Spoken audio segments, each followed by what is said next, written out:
Why aren't you two asleep? It's midnight. Wei, are you staying up writing that novel again? That's my mother-in-law, live on video call at 12 at night, opening with her signature move. I'm 32 years old. I'm sitting in a rented 6th-floor walk-up with my exhausted wife, and I'm getting a book review from a retired middle school Chinese teacher. I couldn't finish the first 300 words. It was that bad. What kind of novel does an engineering student even write? Ma'am, a bad one, obviously. I've written 3. They all died quietly, like houseplants. I nod along. I nod along because she's right about everything. My daughter married you, she says. What did you promise me back then, and what happened? My wife spent years running a night market stall to save for a house, lost a baby doing it, and we still don't own a single square meter. Back when apartments cost $10,000 a square meter, her parents offered to help with the down payment. I said no. I said I wanted to earn it myself. Very noble, very stupid. The average price is now $45,000, and my dignity appreciates at 0% a year. My mother-in-law sighs and says she and Dad will wire over their retirement savings tomorrow. $300,000. It would have been $600,000, but Dad got talked into crypto by some guy and donated half their life savings to the blockchain. My family, ladies and gentlemen. She hangs up. My wife squeezes my hand and tells me not to take it to heart. I smile at her and think about the neighbor who bought 2 apartments by accident 10 years ago and now stands around like a bewildered king. I used to call him an idiot. Then the prices tripled and I discovered the idiot was me, standing in the wind, holding a savings book that shrinks while I sleep. I get up to go to bed. My head goes light. The floor comes up to meet me like an old friend. And that's how I die. 32. No house, no kid, 1 unfinished web novel. My wife is screaming my name and dialing 120, and I'm floating above my own body thinking, absurdly, that I never fixed the leaky faucet.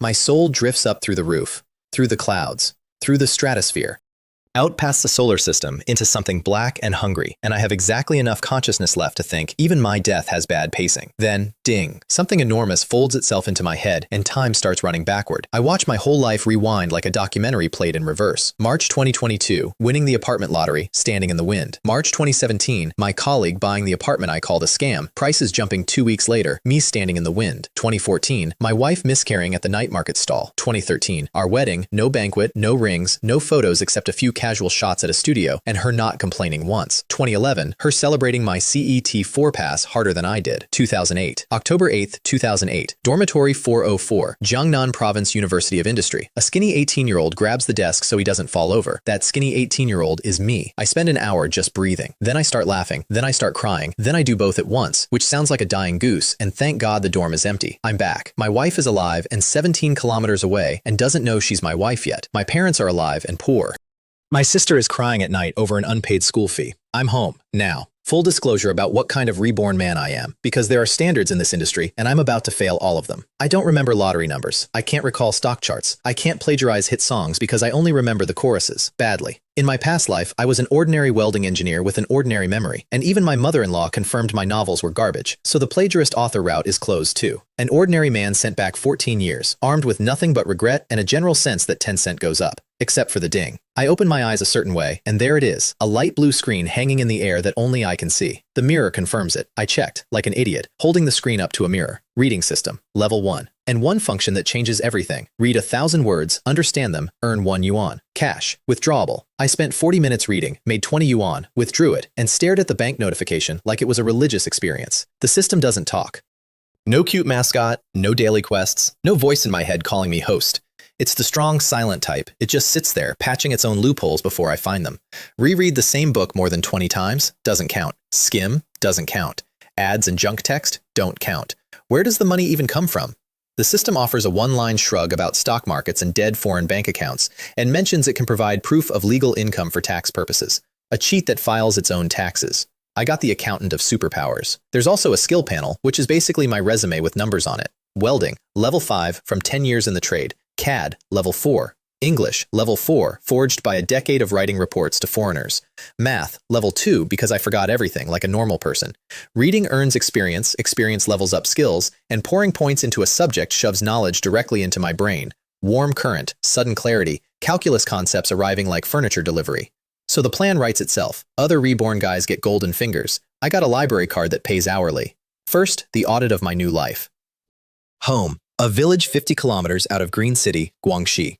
Family income, 5 mu of sugarcane, net 6 or 7,000 a year. My tuition, 4,900, borrowed from relatives. My sister, first year of high school, tuition overdue, crying at night where our parents can't hear, a thing I only learned about 10 years too late, the first time. My monthly budget, 500 yuan, everything included. My shoes have soles thin enough to read Braille through, and the reading system pays 300 a day at level 1. 300 a day. In 2008, fresh graduates from my school start at 2,000 a month. I can out-earn a salaryman by sitting in the library, which is what I wanted to do anyway. If I were a delusional teenager, I'd declare myself the future richest man in the world right now. I'm not. I'm a middle-aged man in a teenager's body, and middle-aged men know that a tiger fed by zookeepers forgets how to hunt. The system is the floor, not the ceiling. The ceiling I have to build myself. But first, the phone. There's a second-hand Nokia on my desk, bought from a senior for 130 yuan, screen the size of a stamp. I flip through the contacts and find Goddess Jing Mei. My hands are steadier welding overhead pipe than they are dialing this number. She picks up. Xuan, I'm in class. Is it urgent? I can call back after. 18 years old. That voice. In my last memory of her, she was holding my cooling body and screaming. Nothing urgent, I say. I miss you. See you this weekend. I hang up before my voice does something embarrassing. As long as she's alive, everything else is logistics. Across the city, in a Zhangzhou University classroom, Liu Jingmei tucks her phone away and smiles at her desk for no reason her deskmate can figure out. Her deskmate demands to know which handsome guy that was and whether he has an 8-pack. She says, let's focus on class, which is Jingmei for none of your business. For the record, my girlfriend scored 89th in the entire province. She could have gone to Tsinghua. She looked at the score, looked at me, barely over the first tier line, and applied to the university 10 kilometers from mine. Her principal called her parents. Her parents called the heavens. She's soft-spoken and gentle, and once she decides something, you may as well argue with a mountain range. In my past life, she followed me into poverty without blinking. This time, I'm carrying her up. Academic interest declared. It's not lust. Mostly. Before any of that can start, though, the school nearly trips me at the door. I skip a calculus class to grind experience, and it happens to be the one class where the counselor takes attendance. Pudgy flags me down outside the lecture hall, sweating with secondhand panic. You've been caught. The counselor wants you. Do you think they'll call your parents? I laugh at him. We're adults, Pudgy. Nobody's calling anyone's parents. But I go, because a freshman who plans to skip class professionally needs the counselor on his side. The counselor's name is Wang Bo. The students call him the Beast in human clothing, mostly for how he prowls the dorms, and when I reach his office, he's sitting there with his collar buttoned all the way to strangulation, twisting his neck against it like a man losing a fight with his own shirt. He opens with the standard sermon. University is a long road, the future is stars and seas, do not dwell in the small pond of the past, and settles in for a good 20 minutes of it. Here's what I know that he doesn't. There's a new counselor named Lin Shu-ying, baby-faced, pretty, whose father is a city leader, and Wang Bo has been chasing her for half a year with the persistence of a toad and the success rate of one. In a few years, in the life I already watched happen, he marries her, and her father's quiet influence carries him up the administrative ladder. I know all this from the alumni group chat, 10 years too late to matter, the first time. So when he pauses for breath to ask where I was during class, I hand him a gift. I ran into Teacher Yao in the hallway. Her documents scattered, I helped her pick them up. We chatted a bit. She mentioned you, actually, said you're very dedicated, very concerned with the students, very talented. None of that happened. I did pick up her papers. The rest is fiction with excellent load-bearing properties. And I watch it work in real time. The sermon folds itself up mid-sentence, his whole face reorganizes into a smile, and suddenly it's, you're not bad, kid, come by and chat sometime. And I'm out the door with a converted ally and 8 minutes of my life back. A fabricated compliment, delivered through the right mouth, outperforms the truth every day of the week. That's not cynicism, that's material science for people. The roommates are a harder audience because they live with me and they can count. They notice the better meals, they notice the new clothes. And the night after Jingmei's dormitory visit, they blockade the door, arms crossed, demanding to know how a man who eats 3 yuan fried rice landed a Zhangzhou University campus beauty, and, increasingly urgently as the semester goes on, where the money's coming from. So I tell them the truth. My uncle is a wealthy man in Europe, no children. He's passing his fortune to me in stages. I complete a task, I get a reward. Get into university? 10 million. Honestly, I hate this kind of test. I'd rather be ordinary. Dead silence. Then the whole dorm howls. Nice one, Li Xuan. You're really good at bragging. They don't believe a word of it, which is exactly the point, because when the real money surfaces later, they'll remember this ridiculous story and half believe it, and a half-believed lie is the best camouflage there is. You can't hide a fire, but you can convince people it's a lantern. Fine, I say, wounded. Wait and see. I'm about to pass my first test. Then I turn off the light, and in the dark, Zhou Cheng mutters that if any of it's true, he'll lick the toilet clean. He's going to end up owing that toilet twice. So there's the plan. And then there's the internet cafe, which is where the plan gets its hands dirty. I go there with Pudgy 2 days after I stop being dead. He wants to play Jenga too. I want to read the news and find out exactly how much money is lying around in 2008 waiting for someone to pick it up. The keyboards have other people's boogers dried onto them. I buy a pack of tissues from the counter and wipe down the mouse before I'll touch it. And Pudgy looks at me like I've grown a second head, because the old me apparently didn't care about that sort of thing. I search for Diablo 3 news. T-server open beta, midnight November 11th. Standard edition, 320 yuan, and the whole shape of it comes back to me at once. The way a welding defect comes back when you see the crack. I don't remember every number, but I remember the King's Tomb. Let me explain it the way I had to explain it to myself, hunched over a filthy keyboard while a fat man screamed about a dragon boat race 2 chairs down. Chapter 1 of the game has a hidden farming map. No monsters, just jars. You break the jars, coins fall out, far more than you'd get killing anything. You clear the map, and here's the trick. You leave through the entrance, not the exit, and the jars respawn. You walk right back in and do it again. 4 minutes a run. Nobody figures this out for almost a month. By the time the studios do, gold's already crashing. But the man who's there on day 1, with 30 accounts and the right gear, prints money out of thin air until the printing stops. I was that man once. Late. I got scraps. I made 20,000 over a whole year reselling equipment and thought I was clever. This time I have 3 things nobody else has. I know the map. I know the trick a month early. And I know to buy the gold drop gear before anyone alive understands what it's worth. The catch is scale, and scale needs scripts, and scripts need C++, and I don't know C++. But I ran KUKA robots for a decade, and KUKA runs on Pascal, and one language opens the next like a series of doors. Add the reading system to smash the learning curve, and a month is plenty. I close the browser. Pudgy asks if I want to play. I tell him I've got studying to do, and he laughs like that's the funniest thing he's heard all week. Then I grind. 21 days, 7.5 hours of sleep, not a minute more, and every other waking minute poured into the system. The reading hits level 2, 100 words a yuan now, 3 or 4,000 a day. I teach myself C++ off the bones of Pascal, and the day the concept clicks, it arrives like the warm current I told you about. Knowledge sliding into place like it was always mine. I register 35 BattleNet accounts, 30 to farm, 3 to trade, 2 spare. Savings, 38,000. And then comes the negotiation I've been looking forward to more than the game. Miracle Internet Cafe.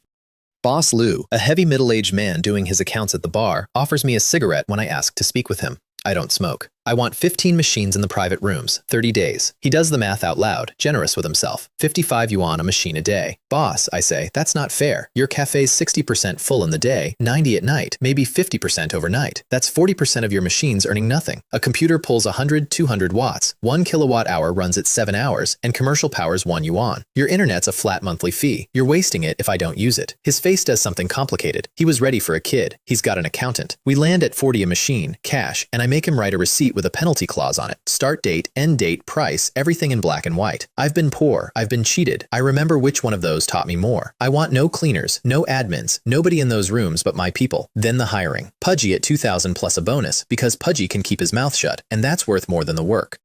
A poster for 3 night watchmen, 1,200 a month. I pick 3 seniors, Gao Ming from mechanical engineering, Hu Kai from the sports college, Guo Hao from chemical engineering. Poor kids, honest faces, ND. As in duplicate, penalty clauses on those too.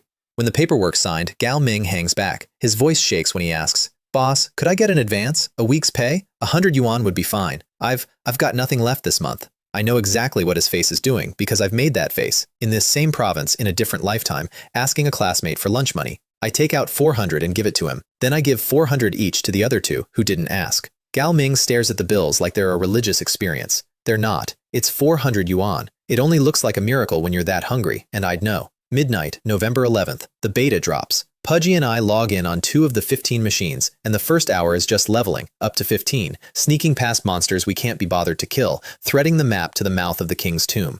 Then I plug in a USB drive, load the script I wrote off the back of my forgotten Pascal, and start recording. Walk the path, break the jars, silver rains out. Clear the room, leave through the entrance, and there. The jars respawn, exactly the way I remembered from a lifetime I haven't lived yet. 4 minutes a clear, around 55 gold an hour per account before I've bought a single piece of drop gear.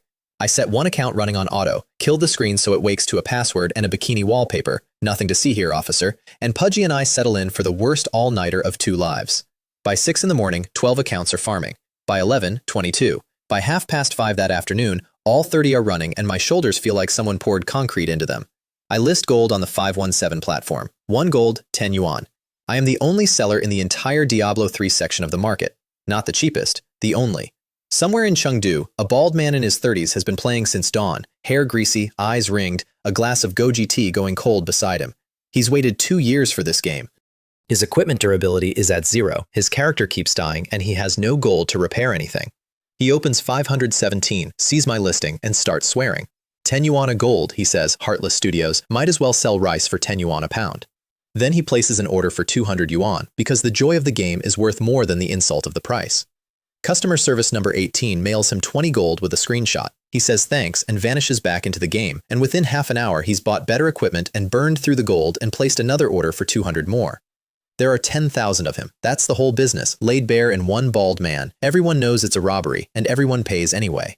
That first night the district loses power. I'm asleep, dead asleep, the sleep of a man who's been awake for a day and a half. Gao Ming is on shift, and the whole area goes dark, the internet cafe with it, students slamming keyboards and cursing about ruined raids. He calls me again, 11 times. I sleep through every one. By the time I finally surface and drive over, bloodshot, the power's playing games. It flickers on, everyone cheers, the machines beep to life, and then it dies again 2 minutes later. I slam my hand on the desk. Are you kidding me? It comes back a third time and holds, and it takes me 10 minutes to log everything back in and set it running. Gao Ming watches me the whole time, and later he tells me he was surprised. Most people our age, when something like that happens, they curse, they throw things. I just went quiet. I don't tell him it's because I'm not our age. I'm a man in his 30s who has watched worse things go wrong than a power cut, and learned that shouting doesn't restore electricity. I log into the trading accounts. First day, from 6 the previous evening to 7 this morning, 451 orders, 90,000 yuan. I withdraw all of it into the bank the second I can. I only feel safe when the money's in my hand. That's a poor man's reflex, and I've had 2 lifetimes of being poor to build it. I look at the balance and I don't feel triumphant, exactly. I feel like a man who's finally, after a very long time, stopped falling. After that, it's a ladder, and I climb it going down. The first 2 days I sell at 10, then drop to 8, then 7.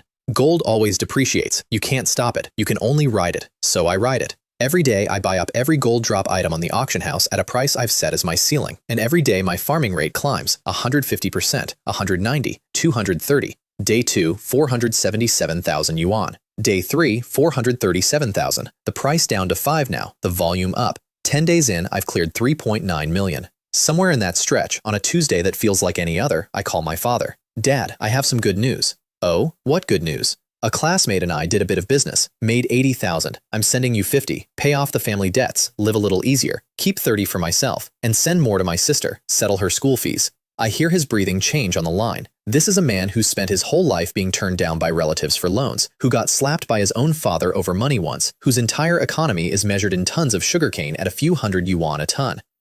There's a long pause, and then he calls out to my mother, his voice not quite steady. Awe says he made 80,000 doing business. My mother takes the phone. She asks the same questions in a different order, and I answer them all, and I transfer the 50,000 while we're still talking. When the notification hits their cheap phone, they both go quiet, and then I hear it, the particular sound of my mother crying with relief, the same sound she made in my last life over much smaller things, much later, much too late. 50,000. 15 years of saving in one lifetime. A single message in this one. Then, the trap. The gold trick leaks on the Battle.net forums, right on schedule, and this is where I stop being a farmer and become a fisherman. By now, I've made around 6 million and quietly hoarded 20,000 gold drop items at 40 or 50 yuan each. So I publish the how-to myself, write the guide, hire a swarm of forum trolls to push it to the top, dress it up as a gold rush. One gold account can farm 7,000 a day, the guide screams. Buy a set of drop gear and recoup it in less than a day. The gear is what I'm actually selling. The guide is the bait. Across the province, in a converted internet cafe in the Haicheng University town, 2 brothers named Sun Gong and Sun Wei read the planted post. They test it. It works. They calculate the profit, recoup the equipment in 2 days, pure profit after, and they slap the table and commit 25 machines to Diablo 3, pulling staff off their Zheng 2 project. They rush in grinning. They never see the pit waiting under the grin. Because while they and every other studio in the country are buying gear to farm gold, I'm dumping gear and dumping gold at the same time. And I salt the market. I list a few dozen items at absurd, unsellable prices so the reasonable ones look like steals. It's the salt trick, the one my father taught me without knowing he was teaching it. When one shop sells salt at 100 yuan a bag and another at 15, the 15 feels like a gift, even though salt costs almost nothing to make. The studios can't tell how much drop gear actually exists. They only see it vanishing, and they panic buy. Day 1, 3,000 pieces sold. Day 2, 5,000. Day 3, 7,000. Day 4. I clear the last 5,000 a day ahead of schedule because gold's already sliding and I'd rather sell cheap than sell nothing. Then, and only then, once there's no gear left to protect, I sell the bot software. When the smoke clears and I've counted it twice, 5.8 million from the gear, 750,000 from the software, plus the gold. 35 days, start to finish, 13 million yuan. 13 million, more than the after-tax profit of most factories doing 100 million a year in revenue. My hands are numb from clicking a mouse, and I mean that literally. The fingers won't quite uncurl. Boss Lou figures it out at the end, the way a curious man does. His network admin pieces it together from forum screenshots and an overheard phone call about 30,000 yuan software, and Boss Lou corners me in the private room, all smiles, and asks if I really made tens of millions playing Diablo 3. I tell him it's 2 or 3 million, forum exaggeration, nothing like tens of millions, which is a lie in the other direction, and we both know it's a lie, and he respects it. He offers me a partnership on the next game. I turn him down without insulting him because there won't be a next game like this, and because a man who's about to be much richer than a cafe owner can afford to be gracious. I pay the 3 watchmen 1,500 yuan bonuses when I promise 300, and I take Pudgy aside and press 5 bundles of red bills into his hands, 50,000. He trembles. Yangzi, even as a reward, you don't need to give me this much. A few thousand would do. I just wanted to buy a computer. You know I make more. Take it. Just don't tell the others it's 50. Tell them it's 10. He takes it, finally, because 50,000 is nothing to me now and everything to him. 4 years of tuition, the weight lifted off a family in rural Yunnan. And I gave it to him for a reason I don't say out loud, which is this: loyalty is sometimes worthless, and sometimes you can't buy it for any price. I'd rather learn which kind Pudgy is now, while it's still cheap, than the hard way, later, the way you always find out too late in a first life. A landline number from my hometown calls my cell, my sister, borrowing the school's phone. Brother, it's me. Dad said you made 80,000 in business and sent money again. You stepped in dog poop. So lucky. That's Li Mei, 16, first year of high school, the girl who cried at night over an unpaid tuition fee and never told anyone until it was a decade too late to fix. I put her on 1,000 a month, effective immediately, and swear her to secrecy from our parents. Buy new clothes, I tell her, eat better, and if any boy at that school so much as circles you, I will personally come down and reorganize his face. Hee, and who did you date in college, brother? Bringing a girlfriend home for the holidays? Don't try to trick your elders, study. Her monthly budget goes from 250 yuan to over 1,000, and I can hear the whole shape of her life change through the phone. Snacks she can finally buy, study materials she doesn't have to skip. After we hang up, a classmate catches her glowing in the hallway and asks about it, and my sister announces she's going to apply to a university in Jiangsu, Zhejiang, to be near her brother, to help him screen sisters-in-law, she says. Too late on the screening, kid. Positions filled. Meanwhile, back on campus, my cover story develops holes, because covers always do. Classmates run into Pudgy at the Miracle Internet Cafe and get turned away from the private rooms, and take offense, and by Monday, the class has decided we're running a Zhengtu boosting studio, which I encourage because it's wrong in the most useful direction. The estimates of my earnings run from 50,000 to 100,000. Nobody guesses millions. Perfect. The girls' dormitory conducts its own investigation, which I only hear about later. Apparently, the mechanical engineering class has a ranking of eligible boys, and I have, on the strength of new clothes, whiter skin, and demonstrated cash flow, climbed to second place, held back only by my rural household registration. 2 girls in that dorm were, apparently, developing plans. Then someone reports that I have a girlfriend at Zhengzhou University, campus creativity class, publicly hugged and kissed outside the boys' dormitory. The plans dissolve overnight. One of them, I'm told, took it hard and blamed the messenger.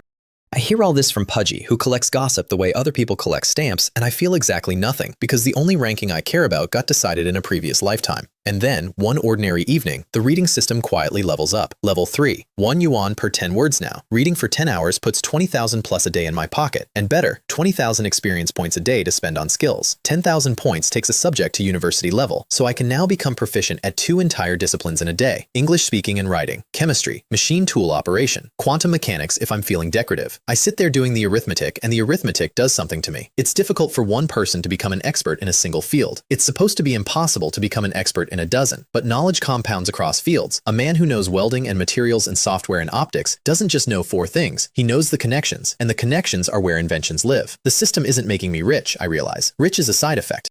The system is building me into something the country doesn't have a word for yet. That's the moment the plan stops being make money and becomes something with a much longer runway. Money's the fuel, the rocket is elsewhere. Let me back up, because there's a girl in all of this, and I've been treating her like a subplot when she's the reason I came back at all. During the 21-day grind, before Diablo, before any of the big money, I take my first reading earnings and buy her a Swarovski swan necklace and a 200 yuan outfit and a buzz cut, because I have a date and I'm tired of looking like a man whose shoes you can read braille through. She comes to my campus that Saturday, and she She makes the mistake of walking through the boys' dormitory area. The whole building floods the balconies, whistling, jeering, a pack of half-grown wolves who haven't seen a girl this pretty at close range all semester. My roommates are the loudest. Joe Cheng, leaning over the rail, declares that if that girl is anyone's girlfriend, he'll lick the toilet clean. I put down my calculus book. I go downstairs. I walk up to Liu Jingmei in front of the entire jeering dormitory, and I hug her, and I kiss her forehead, and the whistling dies into stunned silence. She goes red and doesn't push me away. When I bring her to a lakeside bench, I wipe it down with a tissue before she sits, and I lay a book under her so her skirt won't touch the cold wood. And upstairs, Pudgy tells Joe Cheng he's just been to the toilet, so help yourself. I give her the necklace. She interrogates me about the money, a part-time job, I say, which is technically true and completely inadequate. And then I steer her toward the campus woods, telling her it's a shortcut to the library. She follows, trusting, until the trees close in and there's no library anywhere, and I tell her we should review the technique we didn't quite master last time. She figures out what technique I mean about half a second before my lips reach hers. 10 minutes later, she's touching her swollen mouth and telling me my lipstick's all gone, you bad guy. That's the poverty-era romance. Then Diablo happens, and I stop being able to hide it.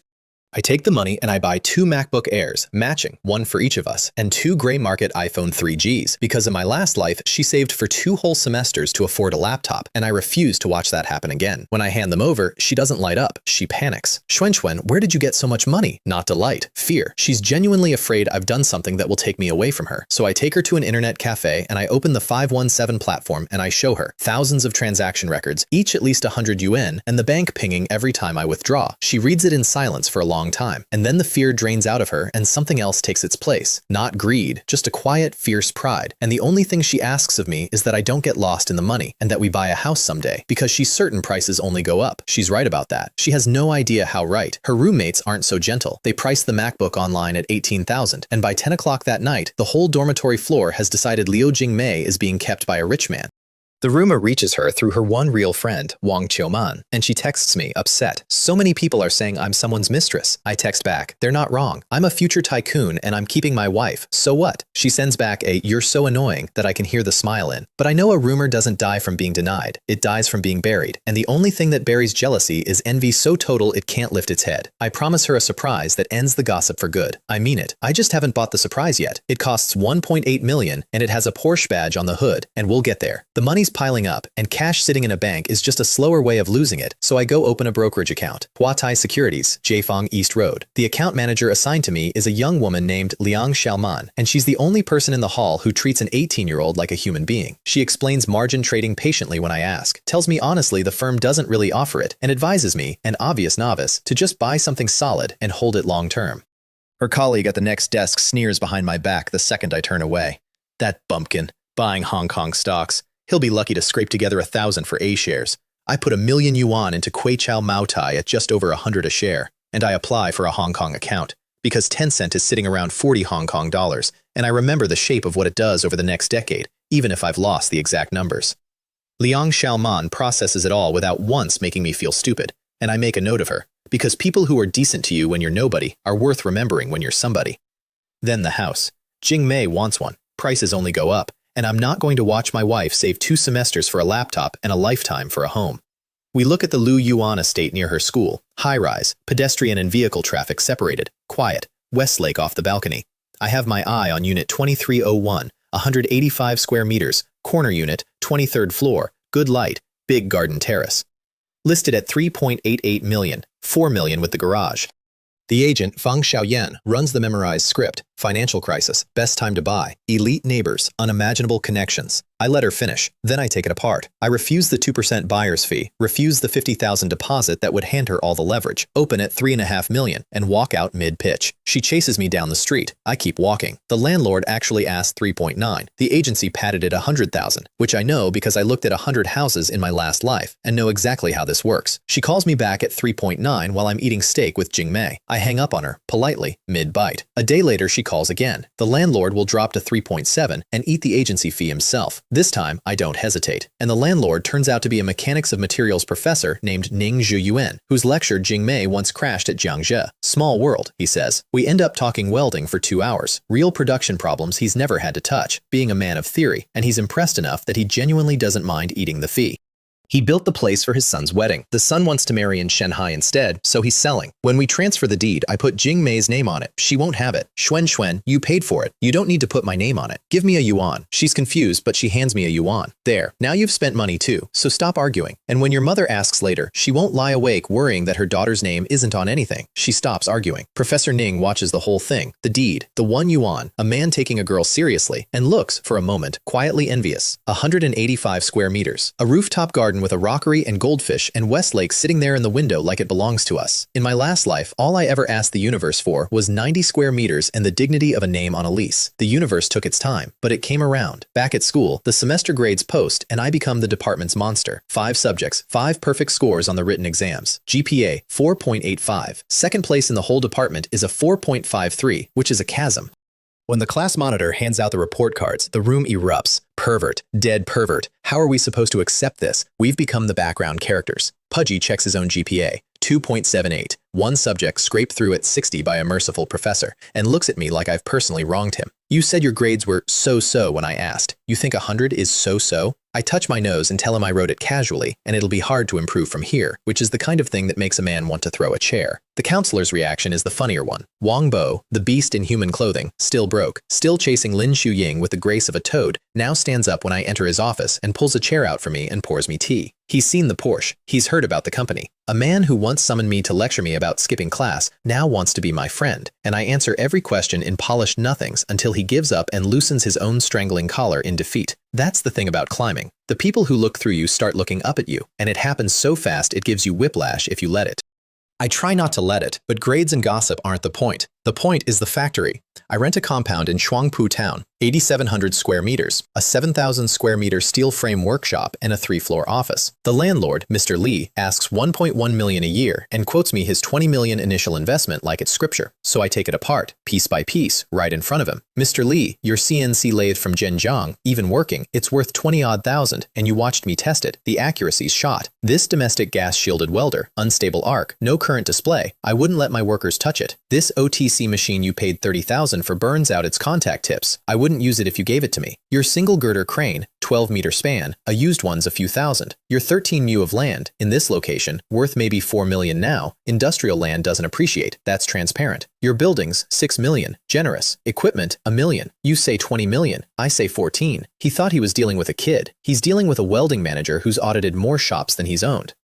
We land at 700,000 a year. I hire 5 strong classmates at 200 yuan for 2 days to scrub the place. Pudgy finds the reliable ones, the rural boys who've done real labor, and sends the tender lambs home. And I register the company. H City Xinghai Machinery Company Limited. Xinghai. Sea of Stars. It's not a great name, my father says when he hears it, but it points where I want to go, which is up, past the ceiling, out to the place the reading system is quietly promising exists. Now I build the machine that all of this, the game, the car, the deed, the Sea of Stars name, was actually for. I'll keep the technical part short, because I know what a chart does to a story, and this book has already survived enough of them. Industrial valves have sealing surfaces overlaid with a cobalt alloy called STL6. It's wear-resistant, corrosion-resistant, and expensive, 250 yuan a kilo, and welding it is where valves crack, leak, and fail. The whole industry fights 2 enemies, cracks, and iron bleeding into the weld and killing the corrosion resistance. Every valve factory in China has this problem. Nobody has beaten it, not even the market leader. In my last life, I spent 3 or 4 years beating it as a welding manager, traveling to equipment makers, ruining prototypes. This life, I already know the answer, so I skipped the 3 years. Plasma spray welding, my own rig, deposition down to 7/10 of the usual amount, rework rate down from 20% to 1. I designed the gun head myself, dozens of drawings, 10 days of work, and pay outside shops to build the parts I can't, and I have the workers assemble the frame off my blueprints. And when the first rig is together, I do something that tells you everything about what I expect from this industry. I weld the spray gun into place, so the only way to remove it and study it is to destroy it with a wire cutter. Then, the first test weld. A 3-inch gate on the turntable. I load it, fine-tune the position under the tungsten needle, check it twice, and hit start. The gun throws a beam of light too bright to look at, and the workpiece rotates, and cobalt powder melts into a pool and lays itself down in a clean bead. 210 grams, 252 seconds, 3 kilos an hour, against 0.8 for a man with a torch. I let it cool, then I aim the spectrometer at it, a device that cost as much as a car, 230,000 yuan, a thing no small shop owns. Chromium, molybdenum, tungsten, all in range. And iron, the one that beats everyone, reads 3.38%, under the 5% line, hardness around 400, in range. I wire cut a sample, etch it, look at the fusion line, clean, no defects. Bend 3 side samples, no tears, no breaks, good toughness, first in China. I stand there for a second with a weld in my hand, and my hands are steadier than they've been since the last time I laid overhead pipe in a life I no longer live. Then Jingmei asks whether we should patent it, and I go quiet, because I've already thought about this. Publish it, and someone copies it. Don't publish it, and if a big company blunders into a similar design and patents it first, they can sue me and claw back everything I've made. So I file both, a utility model, which gets granted fast, and an invention patent, which crawls through substantive review for years. The drawings show the structure and function, but not the exact dimensions or materials, so the core stays mine. I put Jingmei's name on it as second inventor. Since it's this important, she asks, looking at the tax lines on the equipment invoices, should I learn accounting? So nobody robs you without you even knowing. I tell her yes, double major in it when she can, and become the housekeeper who guards the books. She's already teaching herself CAD off video tutorials at night. My wife, it turns out, would rather learn to catch a thief than trust me not to be robbed, and I have never loved her more practically than in that moment. I take the samples to my old employer, and I walk into the middle of their crisis. Huazhong Valve. In my last life, I worked here for years. Today, the general manager, the technical director, the quality manager, the welding supervisor, the whole leadership is packed into the second floor conference room, and the air is thick enough to weld. A foreign oil client returned a batch. 5 valves leaked, seal faces cracked, and on-site spectral analysis put the iron at 13.5% against a 5% standard, a $100,000 fine. And the managers are doing the thing managers do, which is shove the blame around the table like a hot dish nobody wants to hold. The quality man blames the welding engineer blames the base metal, the casting buyer blames everyone. I knock, someone says come in. I push the door open into the middle of all that, and I read the projector screen. STL6 overlay quality, and I understand exactly what I've walked into. Mr. Wang, I say to the general manager, have you solved your STL6 overlay problem, the cracks in the excess iron? Because if you haven't, maybe I can. He thinks I'm from his own technical department at first. Then I hand out my business card and cigarettes to everyone who smokes, because that's how you lower a room's hostility before you make it argue with you. And I lay 3 welded gates on the table. One I've wire cut and etched so they can see the fusion line with their own eyes. Fish scale pattern, uniform thickness, no defects. The welding engineer, a man in his 40s who's run 100 evaluations, picks it up and checks for the one thing that damns a weld, lack of fusion, and there isn't any. Reports can be faked. A physical gate can't. General Manager Wang asks how much the equipment costs. Not for sale, but I'll do your contract work. I run through the numbers, and then I stand up to leave, calm as a lake, and mention that I have other valve factories to visit today. That afternoon, they inspect my shop. I live weld 2 gates in front of them, and both pass every test. And the first order lands, 100,000 yuan, done in under 3 days instead of the week 3 of their welders would need. Then I take their workshop supervisor, Hao Jian, to dinner and slip 5 yuan a kilo into his hand, quarterly. Not because I have to, because the man who assigns the outsourcing decides who eats, and his rival subcontractors pay him 1,000 a year and top up his phone credit, and a little grease in the right palm saves a great deal of trouble later. Hao Jian takes the envelope and decides he likes this generous young boss quite a lot. That order breaks the seal, and once the machine is printing, I do the part I actually enjoy. I take care of the people who make it print.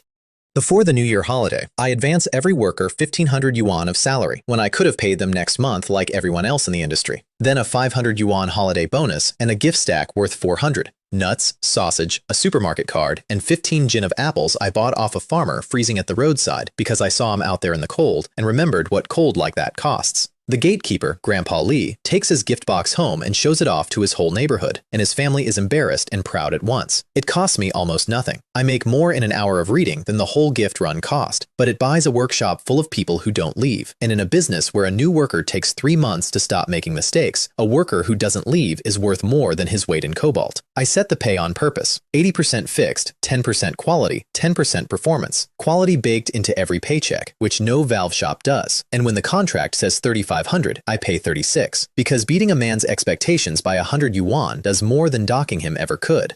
I know because I've been the man whose expectations got beaten and the man who got docked, and I remember exactly which one felt like being valued. The New Year's coming, which means the train, and the train is where I have to tell you the worst thing about my last life. In that life, this exact trip nearly broke us. I'd run out of money and couldn't afford the 114 yuan half-price student hard seat home, and I was too proud to say so. Jingmei figured it out anyway, took my ID out of my hand, marched me to the station and bought hard seats. Not the sleeper she could easily afford, Hard seats so she'd sit in the same 30-hour misery beside me and I wouldn't feel like I owed her anything. The aisle packed with standing bodies, people asleep under the seats past caring about anyone's shoes.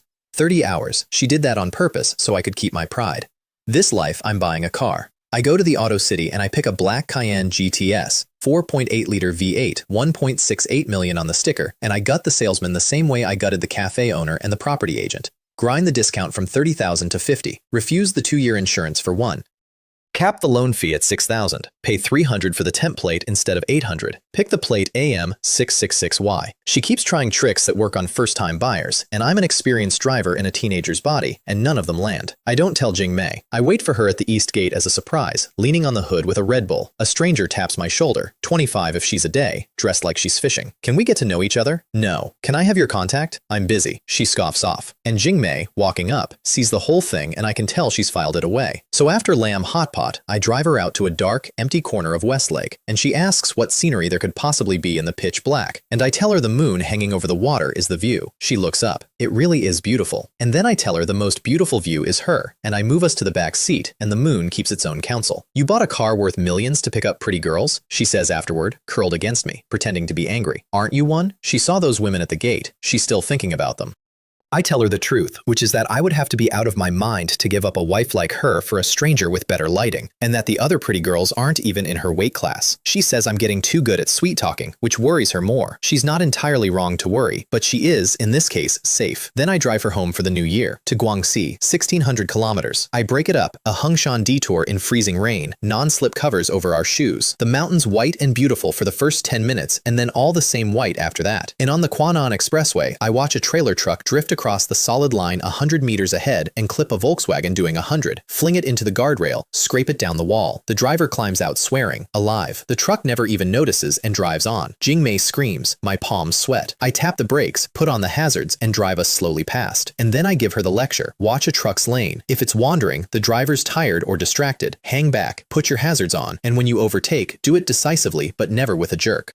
The lecture of a man who's driven 10 years, delivered from a body that's technically held a license for 11 months, and legally shouldn't be on the expressway at all. I don't have a novice sticker on the car. Putting one on would just tell the traffic police exactly what I am. Parking at the campus becomes its own small circus. I park the Cayenne by the Sixth-Way building, and the whole department knows within 2 days. My roommates cram into it to go to the cafeteria. Pudgy can't fasten his seatbelt. Li Ming heckles him, and I have to reach over and buckle him in like a toddler, while the other 3 laugh themselves stupid in the back. And Zheng Lei, the class beauty, calls me the morning everyone's heading to the station. She's got a scripted sob story ready. Too much luggage, roommates all gone. However will she get to the train? Any normal boy would offer the ride. I say, good luck. I've got something urgent. Click. She stares at the dead phone. The script was supposed to go differently. But I'm not a normal boy. I'm a married man twice over who has exactly one woman he'll drive anywhere, and it isn't her. We reach Lujing town on market day, and the Porsche crawls through the crowd like a whale swimming through a koi pond. Jing Mei's home is in the town proper. Mine's in the village 10 miles out. I unload her cases and the New Year gifts at her door and try to slip away before her parents get back, because meeting the in-laws is a thing I've mentally rehearsed and would very much like to do on a day I'm prepared for. I do not get that day. I turn around and walk straight into her mother, Liu Ren, a middle school Chinese teacher, holding 2 live free-range chickens by the feet. Teacher Liu, I say, because attack is the only defense I've got. Long time no see. You're as beautiful as ever, and your hens have excellent taste. She's so caught off guard by the flattery, she smiles before she remembers to be suspicious. I flee. The parents do the arithmetic on the gifts I left. A case of Mao Tai, a Yonex racket her mother prices by feel, having played badminton for years. Her father comes home, sees the liquor, and slams the box, demanding to know where his daughter got the money for gifts this expensive, his mind going somewhere dark.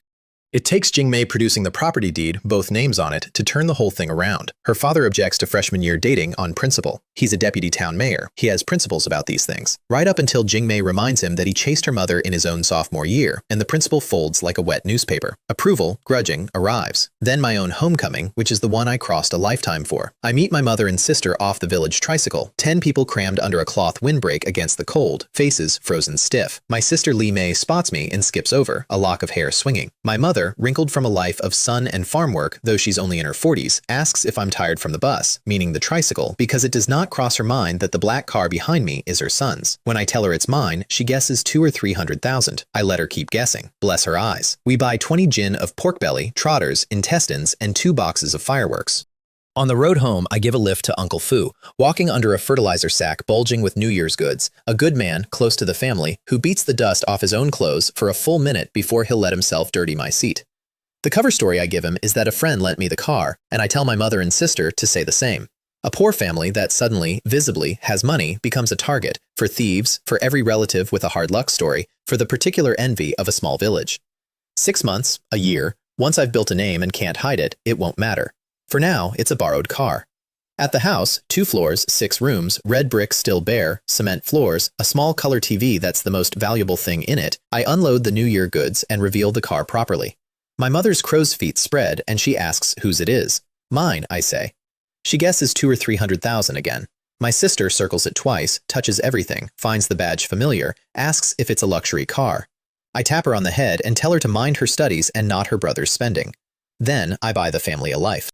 A refrigerator, a washing machine, an air conditioner, an LCD TV, a solid wood sofa, 30,000 yuan of appliances, and an extra washing machine for my grandparents, who will go back to washing by hand within the week because the machine doesn't get things clean enough for their liking. My father washes the Porsche twice a day out of pure, uncomplicated joy. The village decides the car is a domestic knockoff with a Porsche badge glued on, and that the boy made tens of thousands. Good, let them. New Year's Eve, 9 of us around a round table, 10 dishes, and my uncle's first ever cup of Mao Tai, which makes his tongue twitch in delight and his eyes go wide. And at midnight, when the whole valley is setting off cheap sparklers, my sister and I take 8 bundles of proper fireworks up to the roof and set them off, 3, 4 at a time, not one after another like everyone else. The loudest, highest, brightest display in the whole valley, in the surrounding valleys, 300 yuan burned in 10 minutes. My mother watches from downstairs and scolds the waste the entire time, smiling the entire time.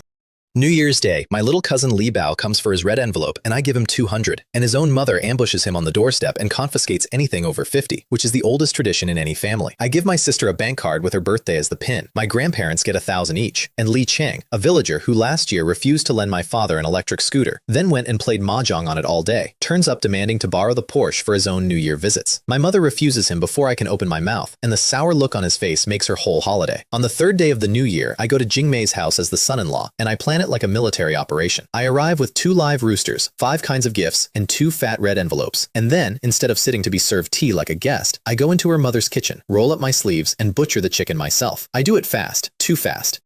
Pluck the neck down, 1 clean cut, bleed it into the warm water, feathers off, gutted and cleaned, and halfway through I catch Liu Run watching from the doorway, and I realize with a small internal jolt that I know exactly where everything in her kitchen is, because in another life, I stood in this kitchen 100 times, and no 18-year-old boyfriend should move through it this comfortably. I slow down. Her father comes down with tea leaves to brew for the guest and finds the guest already killing dinner. He's a man who despises people who talk big and do nothing. He watches me handle a chicken with the ease of someone who's done a lot of farm work, and something in his face settles. I cook 7 dishes in half an hour. I sit down with him and drink half a gin of Mao Tai, and I never once mention my money, not the company, not the millions, nothing. I'm just a boy who can cook, hold his liquor, and read a room. At the table, Liu Run and Liu Lei don't ask me a thing about my finances. They already asked their daughter what they needed to know. They're watching for something else, whether success has made me arrogant, whether the young boss will put on airs. He doesn't.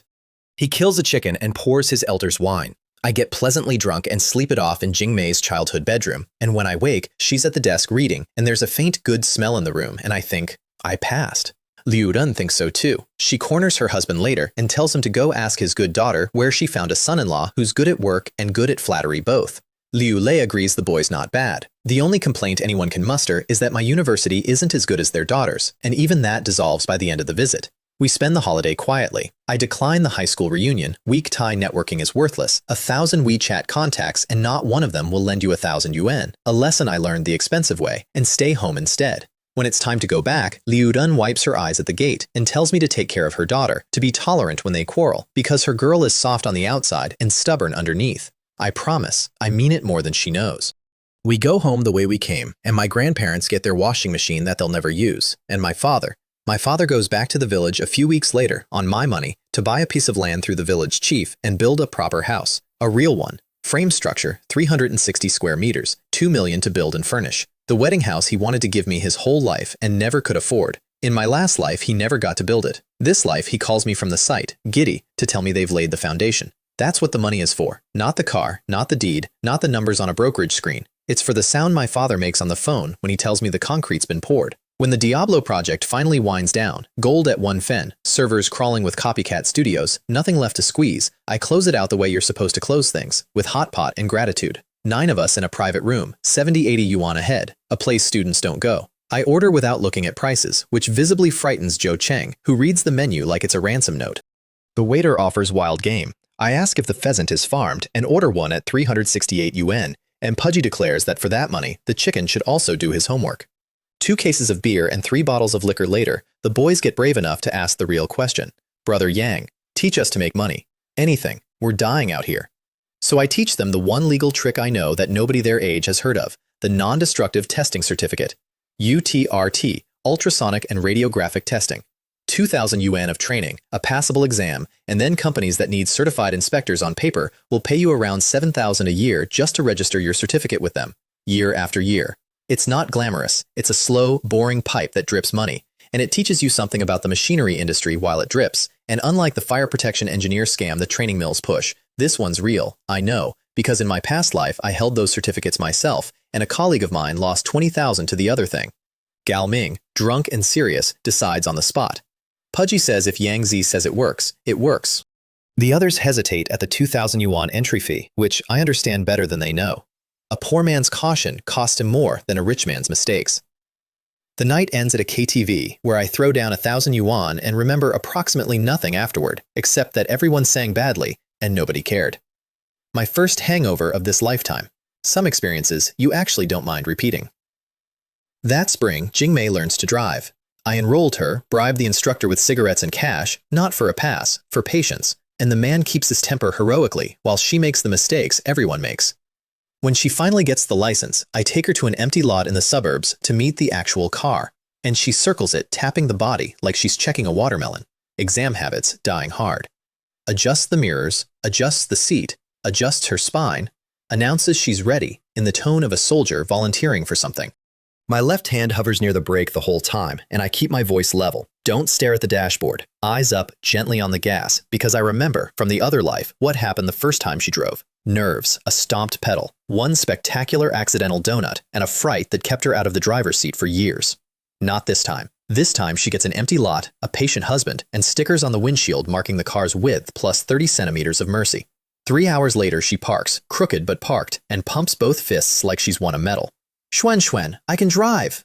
Congratulations, my dear, on this new achievement in life. I mean it completely. Her joy is the only quarterly report I actually care about, and the company keeps compounding while I'm not looking. 15 machines become 21, 32 employees become 50. February closes at 4 million in orders, March at 3.5 more before the month's half over. I run the numbers on making my own STL6 powder, cobalt at 320,000 a ton, raw material cost about 195,000 per ton of wire, sale price 240, and conclude the margin's real, but the distraction's fatal. So instead, I use the math as a knife. Now that I know my supplier's floor to the yuan, his price comes down, and he never quite knows how I did it. Then I design the second machine. Hot wire TIG for nickel alloy 625, the corrosion-resistant overlay for valves that face seawater, another process the whole industry does slowly and badly. Another domestic first.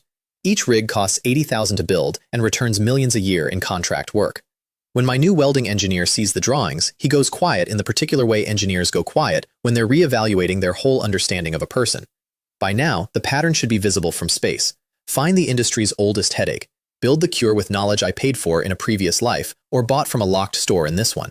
Never sell the machine. Sell the relief, monthly, at margins that would make a casino blush. And since we're on suppliers, the Cobalt War deserves its own minute because it's the purest fight in this whole business. 2 men who both know the exact cost of a ton of powder, pretending otherwise across a tea table. My welding wire comes from Rongtai in Shanghai, and cobalt is a lunatic of a metal. Last April, it touched 870,000 a ton. By winter, it was back around 300. When cobalt rises, my supplier raises his price the same afternoon. When cobalt falls, his price develops a mysterious limp and takes months to come down. Crude oil pricing, as practiced by every gas company on Earth. When oil rises, I rise, for oil affects me. When oil falls, I hold, for I am not oil. By spring, I'm burning 30 tons of powder a month, which makes me Rongtai's biggest customer, bigger than 10 valve factories put together. So I drive to Shanghai and sit down with the owner, Wu Sheng, a man in his 50s with an office full of rosewood and arowanas and a scroll about diligence on the wall. He opens with the market. Cobalt's up, 260 a kilo is already charity. Our margins are thinner than the tea. I open with his cost sheet. which I have because I calculated it myself. I know his raw material runs about 230 a ton of product at current cobalt. I know his processing costs, and I price his margin to the yuan while he watches me do it with the expression of a man whose house has just been measured by a burglar. 250, I say. I won't push below that. You'll keep a real profit. I want you alive and supplying me for years, not squeezed and cutting corners on my powder. But 260 was a price for a customer who doesn't know your costs, and I'm not that customer. He agrees so fast I know I left him more room than I thought. Doesn't matter. The deal includes my two conditions. Powder particle uniformity goes up, because inconsistent powder clogs my guns, and no mixing batches. My orders come from single production runs, always. He says yes to everything, and then, gently, tries to sell me his nickel alloy 625 wire as well. Mr. Liu, your 625 isn't good enough, and we both know whose is. He laughs, caught, and drops it. And here's what he doesn't know, the little knife I keep folded. I ran the numbers on making STL6 powder myself. The margins are real, tens of thousands of gross profit a ton. I chose not to, because the distraction would cost more than the margin pays. But the arithmetic sits in my drawer like a loaded option. And if he ever forgets who his biggest customer is, I can become his competitor in about 90 days. And something in the way I quoted his own cost sheet at him tells him so without my saying it. Good partnerships are built on warmth and trust. Durable ones are built on the other party privately doing the math on what you could do to them. I supply both, in proportion. 2 days of valve factory banquets follow, because in this province, cooperation is sealed in baijiu, and I drink what the relationship requires, and my stomach files a formal complaint that lasts a week. Jingmei meets me at the door, takes one look, and puts me to bed like luggage. There's a version of this business that doesn't run on liquor. I intend to be rich enough to found it. 2 months in, Shanghai does 4 million, then 13 million, and the growing pains start showing. I build the defenses before I need them. An ERP customer system, so every lead and contact gets logged, and no salesman can quit and walk out with the client list in his pocket. Contracts on the company template. General manager's signature or the workshop doesn't run, so nobody can resell an order and pocket the spread. A tiered commission tied to how much of the payment actually comes back, because an order that never gets paid isn't a sale, it's a loan. I hire 2 salesmen, Zhu Dong and Zhao Jun, and offer them a choice, stable base plus performance, or a low base with a bonus ladder, locked for the 2-year contract. And I watch them each walk out of my office, privately deciding not to tell the other which they picked. I hire a welding engineer named Hu Guang, whom I test with a stainless steel trick question about crack types, and he gets most of it right and the one wrong answer honestly, which is what I want. I hire a workshop supervisor named Liu Lin, younger, humbler, more honest than clever, on a 6-month trial, because in a workshop, honest beats clever more often than clever admits. Then I go to Kawei. Kawei Valve, 1.4 billion in revenue, the biggest valve maker in the country. Their production director, Gao Jiankun, is a man who's secretly a 40% shareholder in the 2 subcontractors he already feeds, which is the sort of thing I know how to smell. He haggles me down to 500 a kilo with quarterly payment, which is below my floor and slow money besides. I offer 600 with a 30 yuan kickback. We both hide our real bottom lines, both playing the other for a psychology game, and the deal dies in the crib. I leave a sample and go, because a failed deal isn't a closed door, it's a door left ajar. The rest of Suzhou goes better, 12 more factories in 6 days, 6 sign, first orders of 550,000, 5 nights of drinking and karaoke to close them, 1 night of diarrhea to pay for it. Business, it turns out, is mostly your liver. Then, Kawei sends spies. 2 men turn up at my shop, claiming to be Kawei engineers, and demand the casing come off my machine. Liu Lin refuses flat, blunt as a hammer. Hu Guang smooths it over with a joke, and I refuse politely, and tell them plainly that Kawei's price was too low anyway, which lands like a slap because it's true. Driving back to Suzhou, one of them, I learn later, is the 50% owner of Gao Jiankun's Shell subcontractor, and he secretly photographed the rig, and he's going to try to copy it.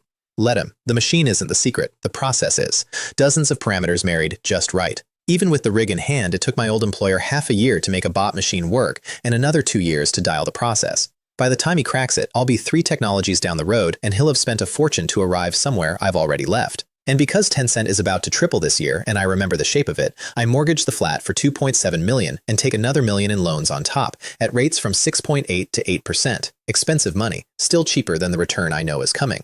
I'm not gambling. I'm a man who's read the last page, quietly buying the book. The reading system hits level 4, and the whole game changes. A word for a yuan now, 200,000 a day if I grind hard, and money quietly stops being a thing I feel. That's not the change. The change is a new line on the panel, achievement points. I have 10. I open the details, and there's the ledger of how I earn them. 2 for ranking first in the department, 1 for 1 million yuan of personal wealth, 5 for 10 million, 2 for owning a company that clears 1 million a month in profit. And there's a store, locked, grayed out, requiring level 5 to buy anything at all. But I can browse it, and browsing it is like being shown a bank vault through bulletproof glass. Tens of thousands of technologies, each priced in points, each gated behind subject levels I have to grind. Plasma spray equipment, 5 points for domestic top tier, 10 for international. Lasers, batteries, software from versions that don't exist yet. Fiber lasers a year or two ahead of what the best companies on Earth have in their labs. Achievement points equal skills. Any skill on Earth if I can afford it. And the cheat that pays them isn't money. It's papers, patents, competitions, honors, fame, wealth milestones. Everything I was already doing, the system quietly grades and pays out in a currency I can't buy anything with except power. 10 points. It's nothing. I want thousands. I've been hungry twice. I hoard on instinct. So I farm. I write 10 papers on the plasma rig and the hot wire TIG welder I'm developing next, and 7 clear review at once, 2 of them in SCI journals, which for an undergraduate first author is roughly unheard of. 7 points, I think. Jackpot. The system claws back 4. Content similar to existing works, it says. Maximum 5 points for plasma spray technology. You can't farm garbage past the ceiling. The system patches itself, always, before I get greedy. The strong, silent type, sitting there sealing loopholes I haven't even found. But it pays for real work, and I can see the whole farm laid out ahead of me. Fame itself pays a point. The system confirmed that the day my name started circulating. Being first in the department paid 2, and the rest of the map draws itself. Exams I haven't taken yet, competitions I haven't entered, honors I haven't collected, patents crawling through review. Everything the world calls achievement, the system will grade and pay, in fractions of a point, like a landlord counting change into my palm. Every point costs me months. I run the math, and it's brutal. 50 million experience to go from level 4 to level 5. 180 days of 14-hour reading. The store I want most is behind a wall I can't reach until autumn. Papers cap out. Everything's rationed. But now my plans have a shape they never had before. I used to think like a man building one company at a time. Now I think like a man who can, eventually, buy any engineering field on the shelf, search the store, see which subjects it needs, pour experience into those subjects until they turn green, pay in points, and skip the years of validation that stop everyone else. One person, an army of thousands, if I can just get the points. And that's the problem, and the promise, both. As long as I have points, I'm faster than any R&D department alive, and right now I have 10. Which brings me to milk tea, because the Sea of Stars needs fuel, and fuel means cash, and cash on the scale I need doesn't come from valves. It starts as a joke in class. Pudgy suggests a bubble tea shop because the staff are pretty girls. The class debates whether the industry's saturated. And while they're bickering, I remember something from a life they haven't lived. Milk tea shops in 2009 are 10 square meters and sell powder mixed with water. In about 8 years, someone's going to build tea shops the size of restaurants, 200 square meters, fresh fruit, soft bread, cups designed for photographs, and those companies will be valued in the tens of billions. I bought their tea. I stood in their queues. I remember the shape of the whole thing. The market exists. It just doesn't know it exists yet. That's the reborn man's entire edge in one sentence. So I do the homework and I do it my way. I hire my own classmates. 21 students at 1,000 yuan each to survey the tea market in their home cities over the holiday. Real shops, real numbers, photos required, no copying from the internet. When the reports come back, 10 are useful and 3 include actual recipes, supplier names, equipment brands. I pay everyone 100 over the promised amount, so the ones who got less than the bonus earners can't complain. And I make one thing clear from the podium: rewards aren't friendship, they're value. Zheng Lei, the class beauty, takes the occasion to announce she can't help liking me and she'll compete fairly with my girlfriend. I tell her, honestly and to her face, that she's not my type and there is no competition. She throws a book at me. Fair. Then I build it. Nayuki, the name lifted from a future that now won't happen without me. 2 flagship stores in the best corners of the city, rents of over $1 million a year each, negotiated the way I negotiate everything. I spend half an hour talking to the landlord about e-commerce and Taobao until he's half convinced physical retail is dying, then offer below his floor and let him climb down to meet me. The stores are the product. Transparent tea bar so customers watch their drink built. A dozen screens with close-up shots of fruit tearing open in slow motion. Slim cups with a frosted grip so they don't slip. A lip design so lipstick doesn't smear. Jing Mei's touch. That one. Because she understands what a girl wants from a cup better than any consultant. Tea plus soft European bread. 1 + 1 greater than 2. Opening day, I hire 150 students as fake customers at 80 yuan of free spending plus 20 cash. Real queues at the door, and the real first hour under the staged crowd, 9 actual orders. Jing Mei, standing behind the bar watching the numbers, goes pale. I'm not worried. Day 1 ends at 374 orders. Day 3, both stores clear 32,000. Day 7, 38,000, and the customer surveys tell us exactly what to fix. Love the room, like the tea, hate the bread, hate the prices. She kills the weak menu lines herself. Then, on day 8, I stop being patient and fire everything at once. 4 weapons, 1 morning. Weapon 1, the Milk Tea Sister Contest. A nationwide photo competition. Any girl, any city, hold a Nayuki cup, upload, get votes. First prize 500,000 yuan, which in 2009 buys an apartment. 1 vote per ID card, 5 extra votes for every 50 yuan spent in store, which means the whole thing doubles as a cash register. And I seed it dirty. 2 hired college girls, photoshopped into that impossible no-makeup purity that doesn't exist in nature, posted to the forums by a fake rich man declaring he'd give up his fortune for the girl in this photo, Mercedes key placed casually in frame. Then a second fake tycoon posts a rival girl and starts a flame war about which one's prettier. Paid trolls fan it. The forums do the rest because controversy is free labor. Weapon 2, QQ sharing. Photograph your drink, post it to your QQ space with the store name, get a discount. Within days, buying a Nayuki isn't drinking tea, it's publishing. Weapon 3, merchandise. Branded phone cases and shirts, free over 100 yuan, quality high enough that people actually wear them. Walking billboards. Weapon 4, the bike parade. Hundreds of students on branded mountain bikes riding a kilometer-long line through the city, wearing co-branded shirts for the price of some rentals. Passers-by stop and point. What on earth is Nayuki? By 2 in the afternoon, the parade is rolling. By 4, the contest is live and the servers strain. By evening, a planted headline is running on mainstream portals. Milk Tea Sister Contest. First prize 10 million because unscrupulous editors inflate everything and I let them because a correction is just a second headline. It goes off like a bomb in dry grass. Day 8, the stores clear 29,000. Day 9, 55,000 in one store. Day 11, 100,000 a store. Queues past half an hour and I hire security to manage the line. 10,000 girls enter the contest, then 70,000. My 2-seated Photoshop angels hold first and second while the internet tears itself apart trying to identify them, which it can't because I find them half their fee if they unmasked early. Mystery is fuel too. Somewhere in the middle of it, the media finds me. A NetEase reporter ambushes me on a store inspection, recorder already running, and asks the question with teeth in it.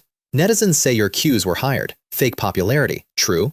I could deny it. Instead, I say yes. When the first stores opened, we gave students free vouchers and asked them to come. If you call that hired queuing, then it's true. Pause. Then we never did it again. What we did instead was control the food, the hygiene, the taste, every cup, every day. The popularity you see now is customers choosing us. I think they chose wisely. The hit piece runs with a shocked headline, and the public reads it. And, this is the part you can't plan, only invite. They decide I'm the honest one. A boss who admits the trick and points at the product. The scandal turns to fuel. The queues get longer. Here's the truth under the truth. A buried crime grows teeth in the dark. Hand it over, yourself, in daylight while it's small, and it dies on the table. I learned that watching other men's companies bleed out from wounds they'd bandaged instead of shown to a doctor. And I hand the whole machine to a professional because I know my limits. Zhao Qing.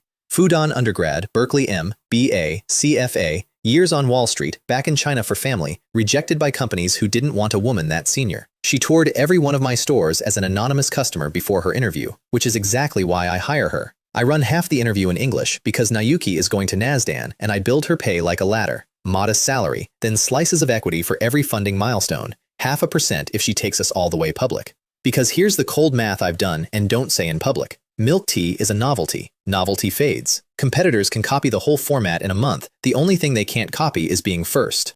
If I hold Nayuki forever, I'll ride it up and then ride it down. If I sell at the top, to venture capital, to foreign markets, before the decline only I can see coming, the fuel gets out of the burning rocket and into the next one. That's also why NASDAQ and not Shanghai. Someone's going to own this stock on the way down. I'd rather it not be my own people. Fame arrives like weather. One week I'm a campus curiosity. The next, I'm an entry in an online encyclopedia. Li Xuan, born 1990, student, self-made, written by some stranger and approved by other strangers. And a third of my university knows my face. The fallout is mostly comedy. Notes appear under my windshield wipers. I admire you. Here's my QQ number. No name, in case someone else finds the note first. I crumple them unread. In the library, 2 girls whisper about my GPA and my car keys loudly enough that I have to cough, librarian style, at which point they blush and keep whispering. The fallout is also useful. My mother-in-law finds out her daughter is a shareholder from a NetEase reporter who tracks her down in the staff room of Lujing Town Middle School, and by the time the interview's over, her colleagues are looking at her like she's been secretly royal all along. She asks the reporter to write that they're ordinary people who want a quiet life. The reporter writes it. Nobody believes it. My mother-in-law's status in that staff room is permanently altered, and she pretends to mind much more than she minds. And the university stops treating me like a student at all. It starts with a journal. The class monitor collects the mail and drops a stack on my desk. Publications with my papers in them, including the English ones. class. Professor Shu, who teaches mechanical drawing, flips through one before class, sees finite element analysis plots that no undergraduate should be able to produce, and asks, carefully, whether I know how to use ANSYS. A little, I say. Also, I've published 2 SCI papers. His mouth opens and doesn't close for a while. Then the chain reaction. Professor Shu tells the counselor. The counselor sprints to Dean Sui, a man with 32 patents and 162 papers of his own. And by that afternoon, the count has been corrected upward from 3 papers to 7. And by the weekend, the dean and the party secretary are standing up when I enter the room and pouring my tea, which is a physically uncomfortable experience for a man who spent a previous lifetime pouring theirs. They come inspect the factory in hard hats, and Dean Sui walks the rows, 50 plasma machines, 15 hot wire TIG rigs, 135 employees producing what a traditional plant needs 400 for, and does the per capita math in his head twice because he doesn't believe it the first time. He also spots the real bottleneck in 10 seconds flat because he's actually good. Chinese casting is decades behind on standardization, so my automation still needs a human hand to fine-tune every workpiece. I don't argue. He's right. It's nice, once in a while, to be inspected by someone who understands what he's looking at. The relationship becomes symbiotic fast, and I intend to keep watering it. A school like this has channels a company like mine needs. Talent pipelines. Applications that move faster with an institution's name behind them. The quiet warmth that money can't directly buy, but can definitely feed. They're already hinting about speeches and donations and putting my face in the school history museum like a taxidermied achievement. I'll pay. Gladly. It's the cheapest alliance in the province. And in the middle of all this, a girl flags me down on the roadside near Westlake. Liu Yu, the college beauty, allegedly. She waves me down like we're old friends, asks for a ride to campus, and spends the trip performing. Adjusting the seatbelt across her chest with great ceremony, straightening her back, fishing. Li Xuan, you drive so well. It's all right. I heard you started a company. That's amazing. It's all right. You have the highest GPA. You're so smart. It's all right. What do you think of me? It's all right. At the school gate, I park and say, fares 10 yuan. Thank you for your patronage. She stares at me. She actually pulls out a 50 to call the bluff. I take it, calmly, and hand her back 4 tens. 10 seconds later, she's standing on the curb holding 40 yuan in change, watching my taillights, experiencing, judging by her face, a complete structural failure of her worldview. I'm not proud of enjoying that. Yes, I am. I'm exactly as proud of it as it deserves. Money changes how the class treats me, which mostly means everyone eventually asks for some. I develop a policy, field-tested across 2 lifetimes. A classmate leans over before class, embarrassed, and asks for 200 to bridge the gap until his living allowance arrives. I hand it over without blinking. No IOU, because I've been the boy waiting on money from home, and I remember how the asking burns. 10 minutes later, another one tries for 2,000 to buy a gaming computer, and I turn him down flat, in front of everyone, with a friendly suggestion that he spend the semester on his English instead. Same wallet, different answers. Hardship gets helped, appetite doesn't. If borrowing from me is easy, the line never ends, so I make sure it's exactly as easy as the reason is good. The class adapts fast. The monitor asks to borrow my kitchen before the spring barbecue outing, since fresh meat's cheaper than pre-skewered, and I say yes, and then get invaded. 17 classmates in plastic shoe covers, shuffling through the 185 square meter flat in a slow, astonished herd, from the rockery pond to the telescope on the balcony. One of them recites a garden couplet he clearly memorized for exactly this occasion, gets his applause, glows. Another calculates out loud that 100 years of a graduate salary wouldn't buy this flat, and the herd goes briefly, thoughtfully quiet, and I pretend very hard not to have heard. Next day at the barbecue, I lie in a canvas chair under a tree with a book while the class chars meat and shrieks around me, and it hits me that in my last life I never once had a day like this, a slow one, in the sun, with money in the bank and nowhere urgent to be. Being a poor student, then a poor worker, then a tired manager, you skip this day your whole life. I read 4 pages in 2 hours, best pages of the semester. Meanwhile, quietly, the machine of school honors keeps paying its strange second currency. The comprehensive rankings land, and I take first in the department. GPA plus an entrepreneurship bonus, 7 points clear of second place, and there's a 1,500 yuan scholarship attached that I could earn back in 40 seconds of reading. I want it anyway. I want every honor this school can print, because the system pays achievement points for honors, and the honor is worth more points than the money of one man. Ding, says the system. I hoard. And Jingmei grows into the company in a way that keeps quietly astonishing me. She chairs her first management meeting in a light blue blazer with an agenda she circulated 2 days early, because I taught her a meeting without a distributed agenda is a hostage situation, and walks 8 managers through expansion plans, queue systems, staffing, her voice steadying as she goes. Afterward, she demands a performance review. General manager, how did I do? Clear tasks, named owners, deadlines, passed, boss's wife. She grins like the girl who just parallel parked for the first time, and files the win away, and starts planning the next 15 stores.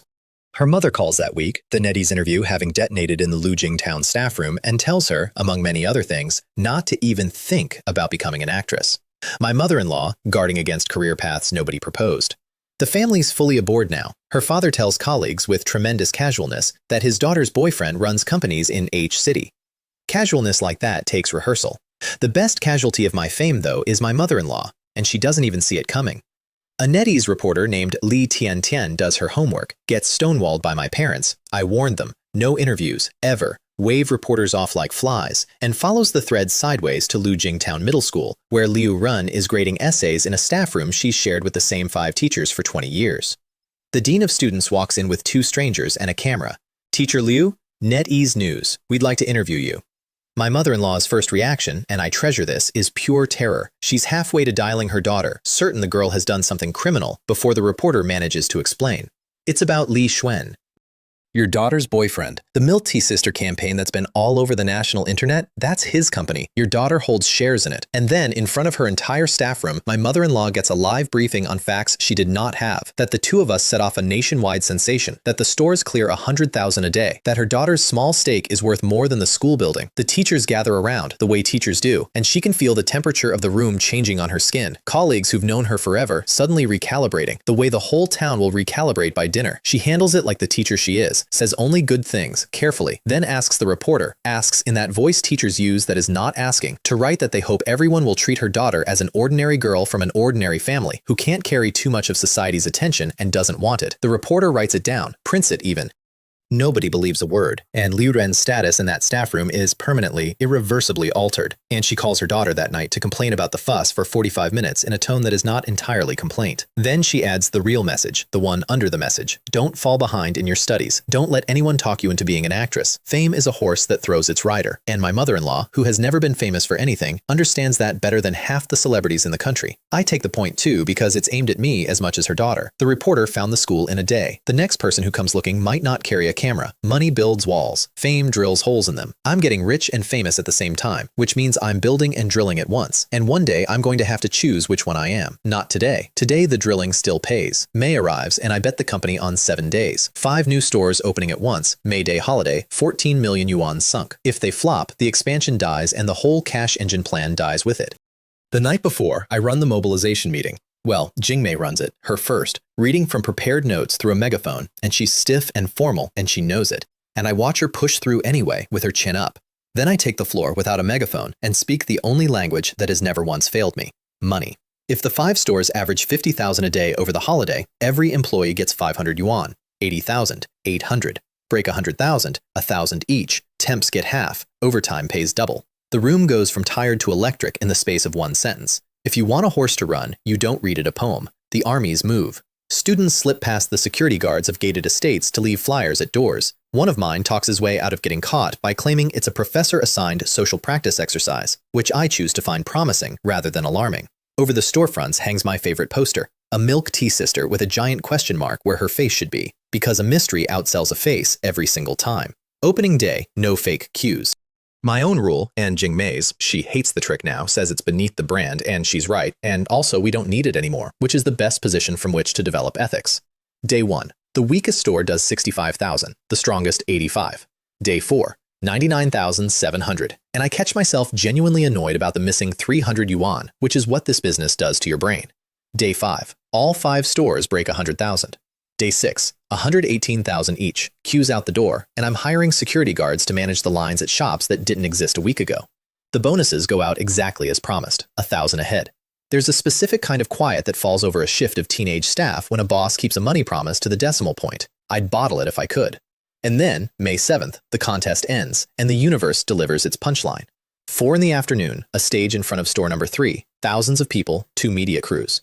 We tally the votes for Milk Tea Sister. 70,000 entrants, a month of national hysteria, my 2 photoshopped seed girls long since buried by the real thing.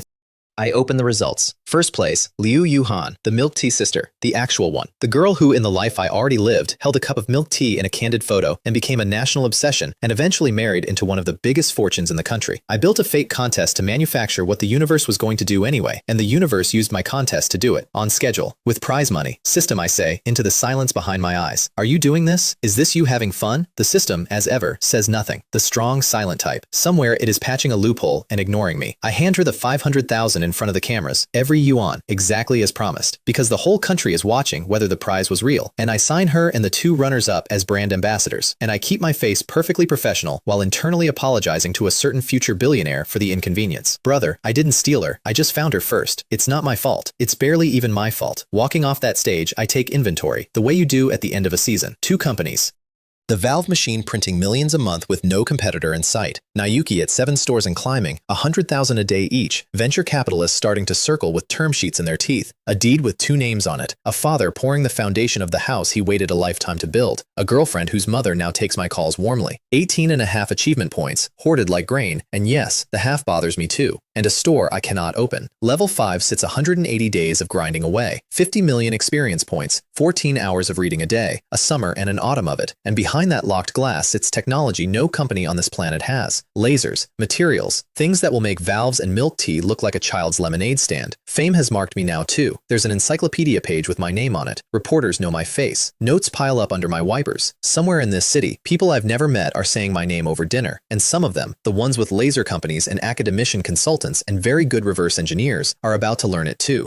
I wanted to read quietly and get rich. Instead, I've become a panda, and the crowd around the enclosure keeps growing, and the enclosure keeps getting more expensive. Fine, let them watch. The bamboo's excellent, and I know the next 100 moves. And move number 1, with the tea company printing 600,000 a day, is to celebrate the way a man with my particular condition celebrates. I buy my girlfriend a car and receive a lecture about taxes. The car is a Maserati Quattroporte, white, 2.4 million before the government gets involved. Then the government gets involved. Purchase tax plus the luxury consumption tax that kicks in above 1.3 million. And the extra 424,000 merely gives Jingmei a nosebleed. She pulls me aside at the dealership, whispering, "Can't we get something cheaper? That tax is an apartment." My wife, part owner of a company venture capitalists are circling, haggling with me about being loved too expensively. While we're signing, a small circus assembles at the display car behind us. 8 women, ages 17 to 36, negotiating a group rate to photograph themselves with a Maserati none of them is buying. 50 yuan a head if they can find 10 people. One of them invites Jingmei to join the group photo and split the cost. Jingmei blinks at her like a fawn that's been asked to co-sign a loan. The saleswoman explains it to us afterward, dripping contempt. They pose with the cars, post the photos, caption them, finally, through my own hard work. At 27, my dream car. All that struggle was worth it. The dealership charges them for the privilege of lying. I look at that scam with real professional admiration. Somebody in that showroom understands the future economy better than most listed companies. Jingmei drives her own car home, terrified and glowing, 10 meters behind me the whole way like a duckling with 400 horsepower. And 2 days later, because the universe insists on balance, one of my workers crushes his finger. A gate plate tips off a stack, he grabs for it on reflex, the exact reflex you can't train out of people, and the middle finger of his left hand shatters, comminuted fracture. I'm standing at a floor-to-ceiling window in my brand-new Shanghai-grade office when HR calls, and I drive to the hospital and sit with him, and the look on his face is worse than the X-ray. A working man calculating what a dead hand costs in an industry that discards people the way it discards worn grinding wheels. Company pays everything, I tell him. Wages continue in full. Heal first. And then, because mercy without rules is just sentiment, I fine him for the safety violation and fine his supervisor double. The company posts new safety regulations the same week, and I make HR throw out their first draft, a 1,000-word wall of bureaucratic porridge that workers would use as a seat cushion. We replace it with pictures. A poster at the workshop door, helmet on, or 200 yuan off. A bonus system, 50 yuan a head for every accident-free month, 100 for the supervisor, all of it cancelled by a single violation, so the crew polices itself harder than I ever could. Next morning, I walk the floor, and a welder whose chin strap is dangling loose snaps it tight the instant he sees me, with the speed and guilt of a man hiding a cigarette from his wife.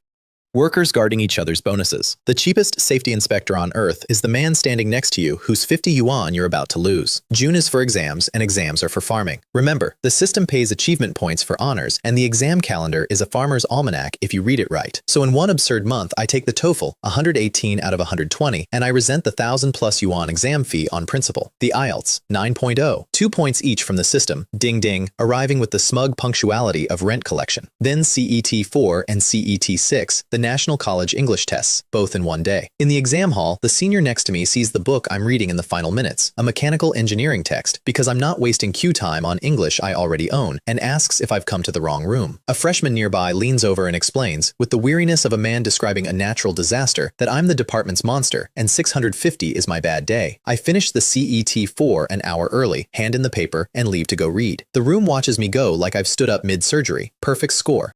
710 out of 710. First in the country, possibly first ever. The kind of number that makes an English teacher sit down. The CET6 comes back 701 because I checked my work like a coward. 3 more points, and then the system posts a note with the bored finality of a landlord. Maximum 5 points for English examinations. Category closed. Take your farming elsewhere. Fine, I have bigger crops. Because in June, the empire also gets its second story. Nayuki opens 7 stores in Shanghai. I rent an office on the 76th floor of the tallest building in mainland China. 9 yuan 70 per square meter per day, a number that made me swear out loud when Zhao Qing quoted it, and I signed anyway, because when a company from a provincial capital says, "Our Shanghai office is in the World Financial Center," doors open a half second faster, and I'm buying half seconds in bulk. The system, connoisseur of vanity, pays me half a point for the address. Even my cheat thinks I'm showing off. IDG comes sniffing, first venture capital at the door, 500 million valuation. I tell Zhao Qing to smile and stall. The fruit's still ripening.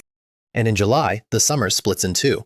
Half my class, 35 of 60, signs up to spend the holiday working in my workshop at 1,000 yuan a month. And suddenly, the boys who copied my homework are wearing my helmets, welding badly on my scrap steel. I catch my own welding engineer handing them alkaline rods to practice with and make him swap for acid ones. The alkaline stick to the plate like gum on a shoe, and there's no faster way to make a beginner hate welding. He blinks at me. He didn't notice, and his boss did. There's a specific kind of respect you can only earn by knowing which welding rod frustrates a 19-year-old, and it's worth more on a shop floor than any diploma I could hang.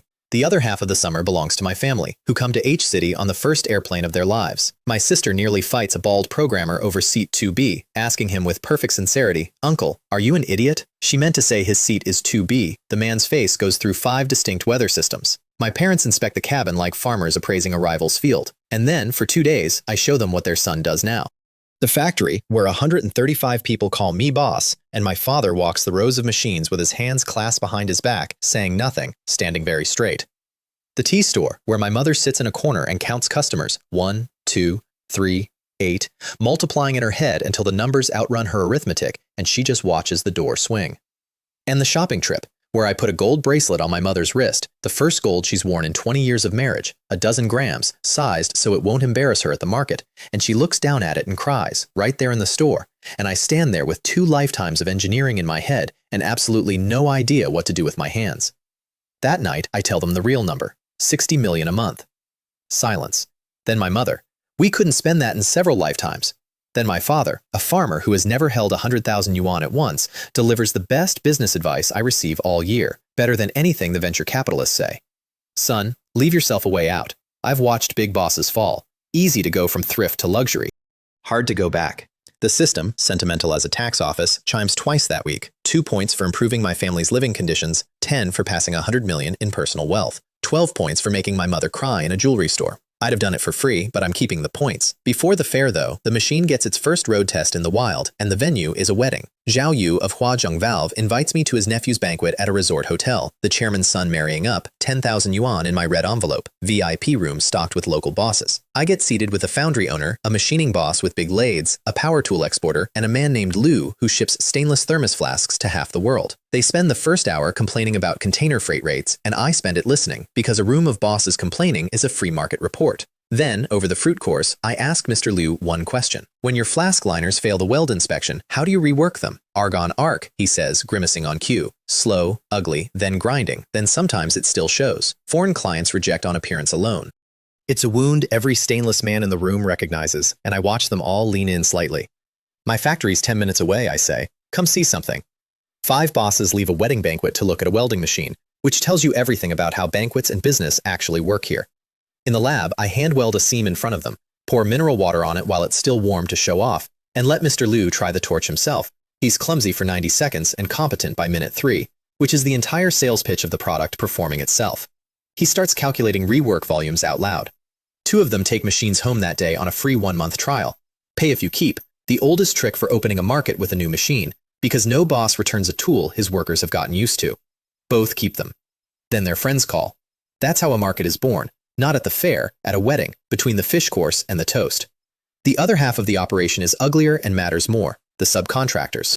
As orders pile up, I farm out the simple work to a dozen small shops, family workshops, 3 machines, and a nephew, and I visit each one personally, half an hour, no banquet. My audit method costs nothing. I look at their floor before their paperwork. A man who can't keep 100 square meters swept can't hold a tolerance. It's never failed me once. And I give every one of them the same speech, word for word. I pay enough margin that you don't need to cheat me. If anyone from my company asks you for a kickback, call me directly and I'll handle him. But if you ship me garbage twice, we're done forever, and no dinner will fix it. They test it, of course. Someone always tests it. Phone credit gifts appear, envelopes get slipped. The envelopes come back. Slowly, the network figures out that Shanghai is that rarest of customers, one that pays on time and can't be bought. And quality floats up all on its own, because the shops fear losing us more than they crave skimming us. Fear and fair pay, in the right proportion, will outperform any inspection regime ever invented.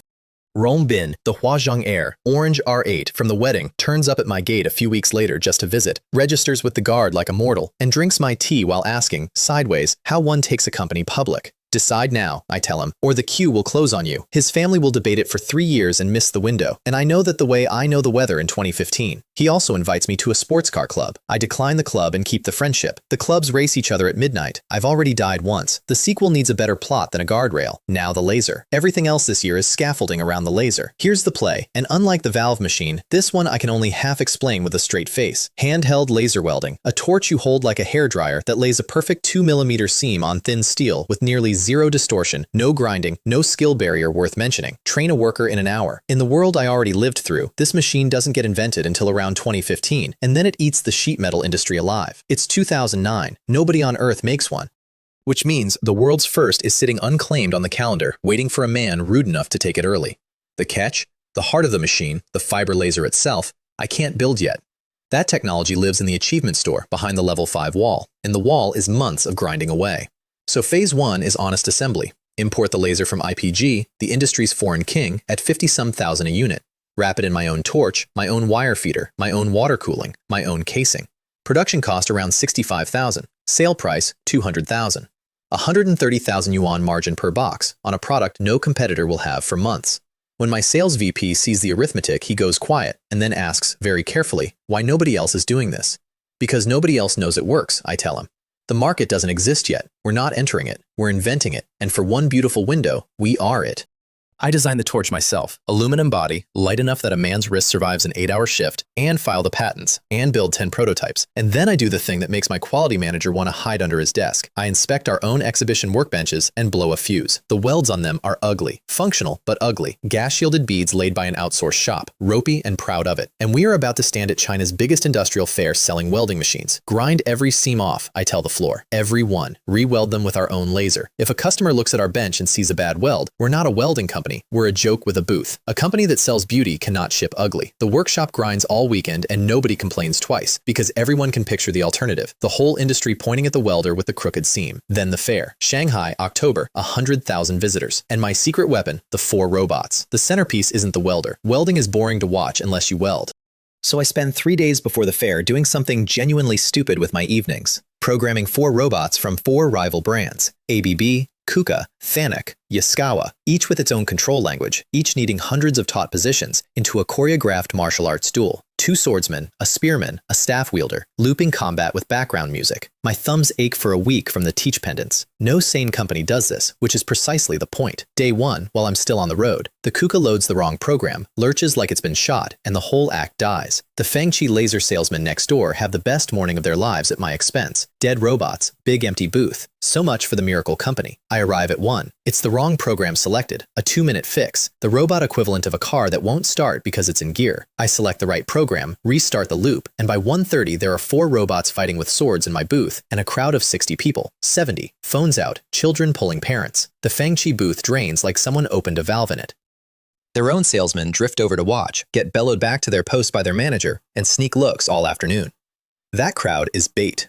Inside it are the real fish, factory owners who watch the robots, then notice the man at the workbench running a beam of light along a steel seam, leaving behind a line like golden embroidery. No sparks, no grinding, no drama. What is that? That, friends, is the future, and it retails at 200,000 yuan. Day 1, 25 machines sold, 5 million. And the best sale isn't even mine. Jing Mei, wandering the halls, overhears a boss named Ma complaining at another booth that no welder in China can make his stainless art pieces pretty enough for foreign clients. She walks him across the hall, hands him to me, and stands there quietly while I weld his sample in front of him in under a minute. He pulls at the seam, can't break it, and his face does the thing every face does. 20 machines, 4 million yuan. My wife closed the biggest deal of the fair by eavesdropping, and my sales VP looks like he wants to hire her and retire.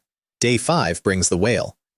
A delegation stops at the booth, suits, badges, and one old man in glasses who starts asking questions with teeth in them.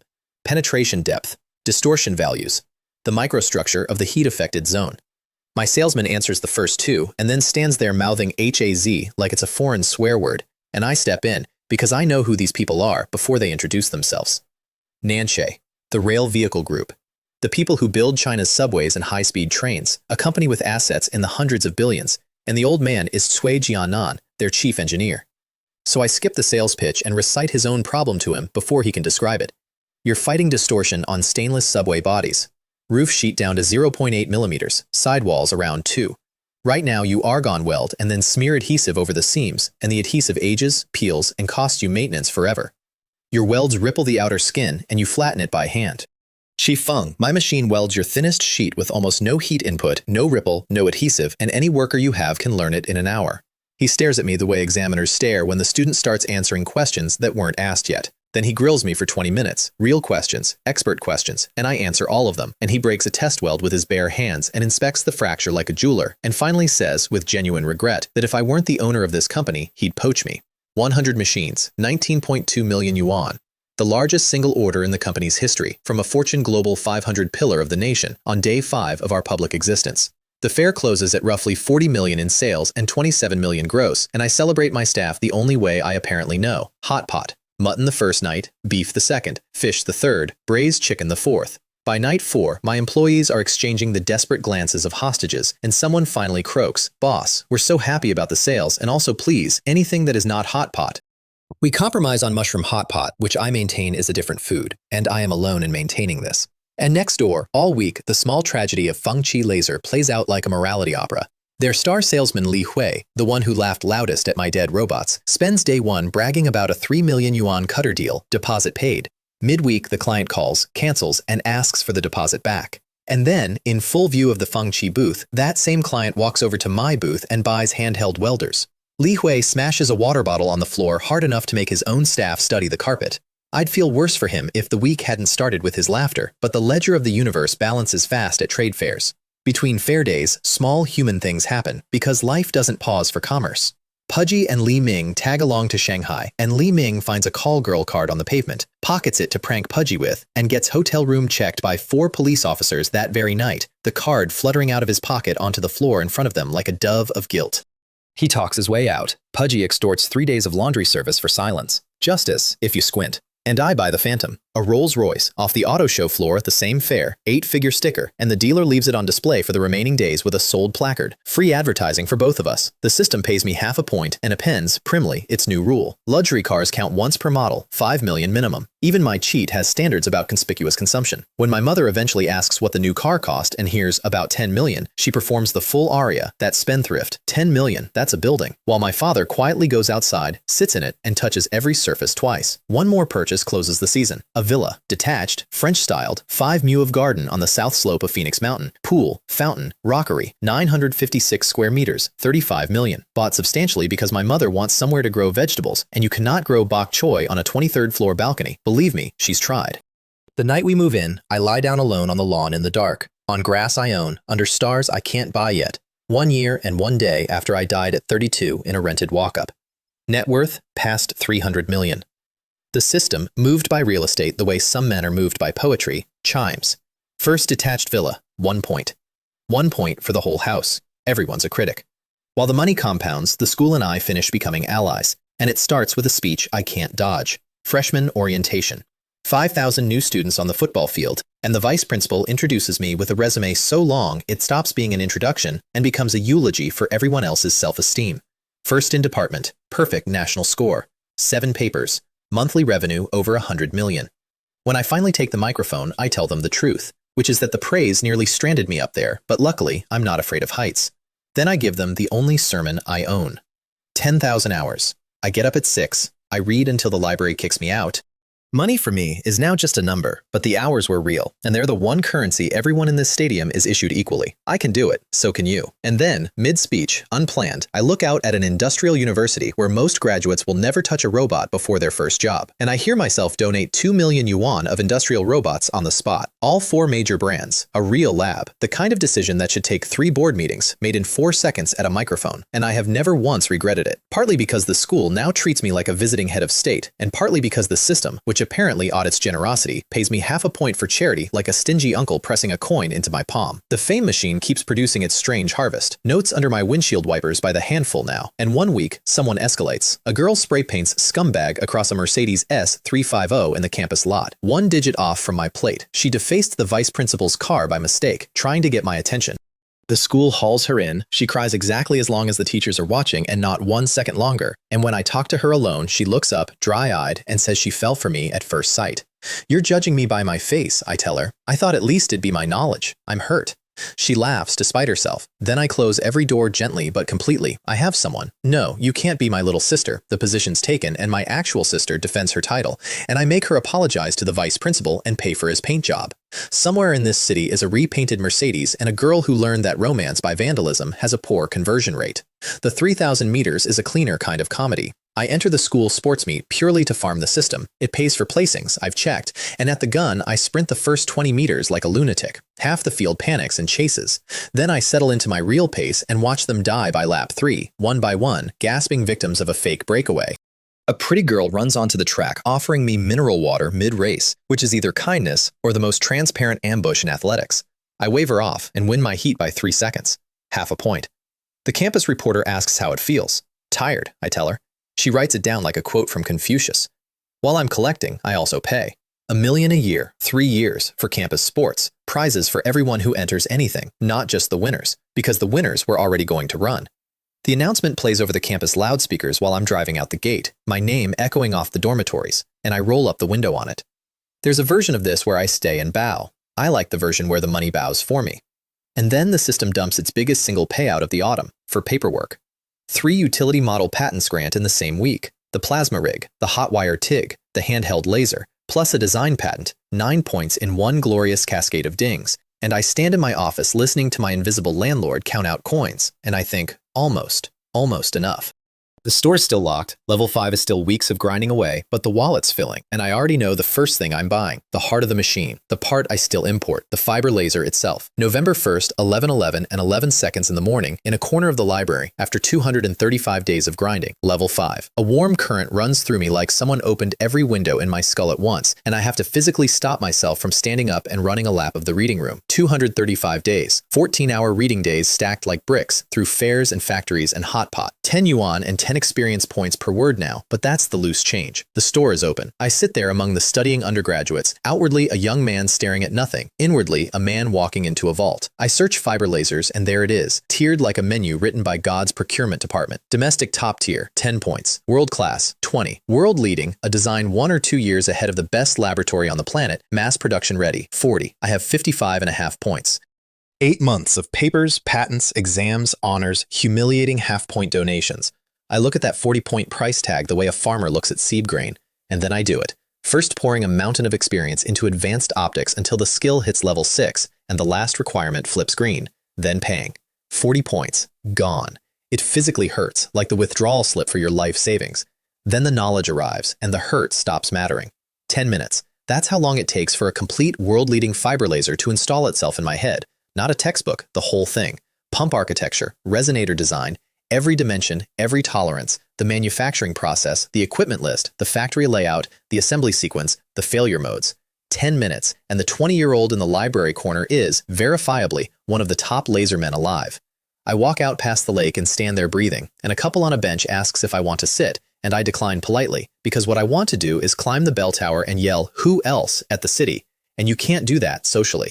Back at the company, I spend half a month performing the strangest labor of my 2 lives, copying a technology out of my own skull. CAD drawings, 3D models, bills of materials, process documents, all typed and drawn by hand into the company's sealed ERP. No printouts, no internet on the design machines, encrypted files that turn to garbage without the chief engineer's key. My chief engineer, Zhao Ren, a serious PhD, watches me draw one evening. No reference sheets, no pauses, keyboard shortcuts flowing like piano. And later, I hear what he tells the project team. Other experts are streams. You can see the bottom. The boss is the ocean. I assemble a project team, 20 people, 2 PhDs among them, poached with laser industry salaries, and give them the strangest brief of their careers. Do not review this design. Do not improve it. Build it exactly, and tell me where reality disagrees. One of the PhDs asks, delicately, which research institute we licensed it from. From me, I say. He doesn't believe me for a month. Then he checks the optical path math himself, twice, and stops asking questions and starts arriving earlier than everyone else.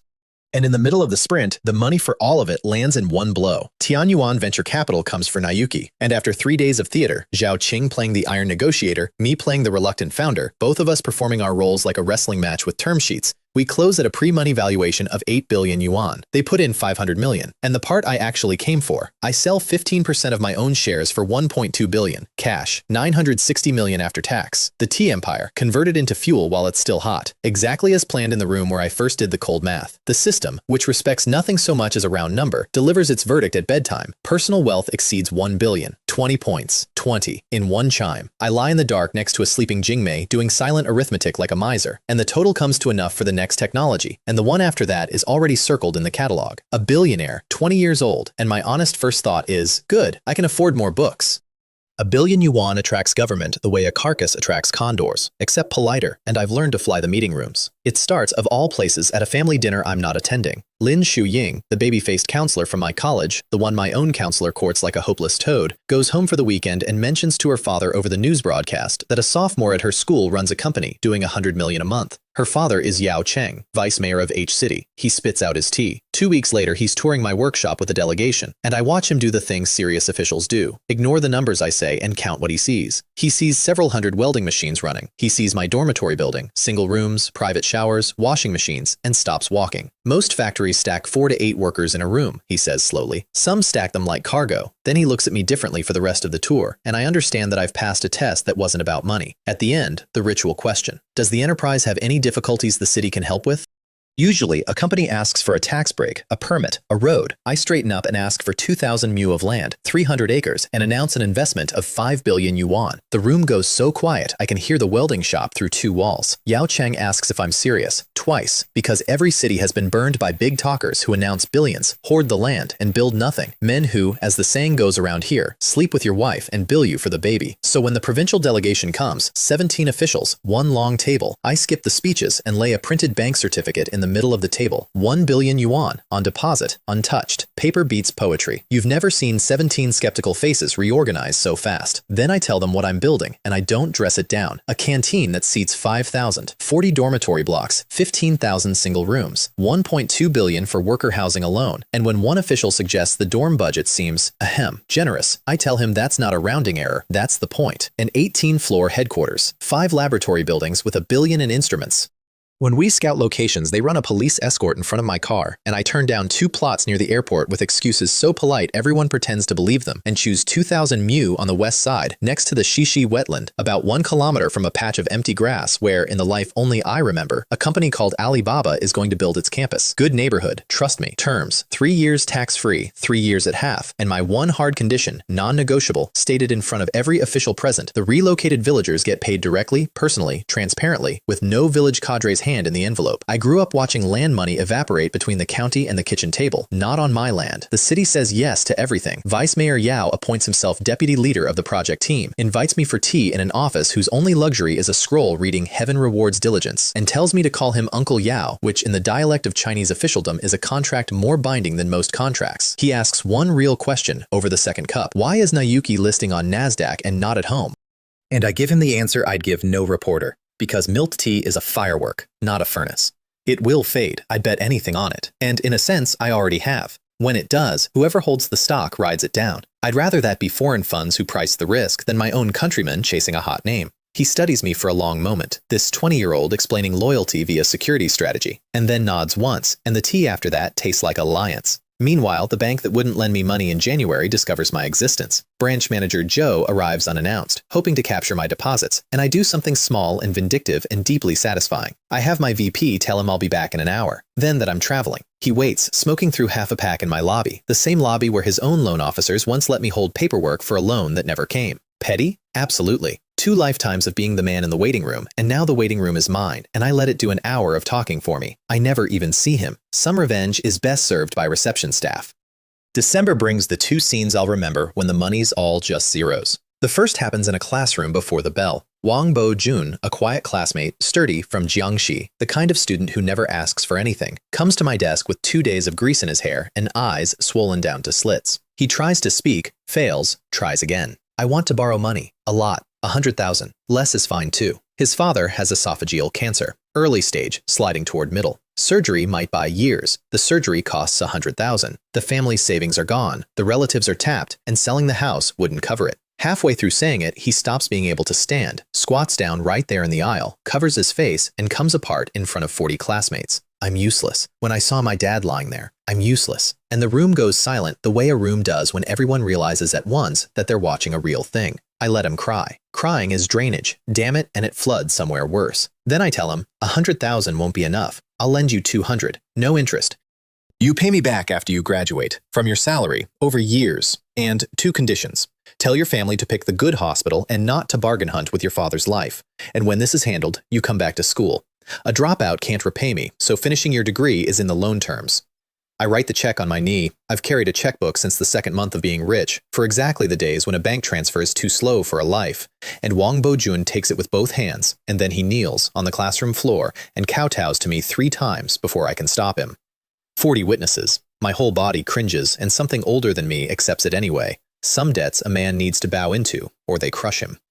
Later, honestly, I audit myself.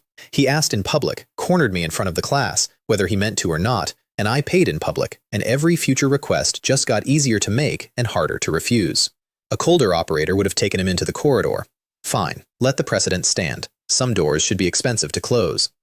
The second scene is quieter and cuts deeper. Lunch, in the campus canteen, and across from me, a boy I don't know eats 2 plain steamed buns and a bowl of congee. No dish. Total, 1.5 yuan. He catches me watching and grins at me. Wide, white teeth, zero shame. A poor kid so far past embarrassment that he's come out the other side into something like dignity. I know that meal. I ate that meal for 2 years. The grin is the armor you grow when the meal is all there is. I don't sleep much that night, and the next afternoon I walk into the vice principal's office and take apart the school's entire poverty aid system with him, line by line. The national grants that cover 2% of students, the corporate scholarships with 5 slots per department, the work-study jobs paying $260 a month, all of it a band-aid on a broken leg.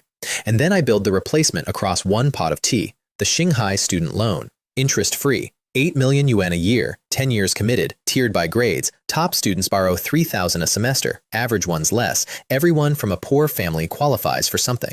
Pay it back within 5 years of graduating, so the fund refills itself and shame never enters the transaction. It's a loan between the school and an adult, not charity thrown at a child. On top of that, the Shanghai Incentive Scholarship, 500 students a year at 5,000 yuan, more slots than the national scholarship gives this entire university. And a 30% expansion of work-study positions with a 30% raise because prices climbed and the mop-pushing wage didn't. The vice principal's hands actually shake on the teapot. He phones the principal, who arrives out of breath. They throw together a donation ceremony in 2 hours flat, the auditorium packed, the principal improvising a speech about things I never said but should have, and the notices go up on every board on campus that evening. And that evening, in a dormitory across campus, a boy named Guo Kai, 2 weeks deep into instant noodles, skipping breakfast to stretch his last coins, reading in bed to burn fewer calories, gets grabbed by his roommate and dragged to the notice board. He reads the loan tiers 3 times. His grades put him in the top band.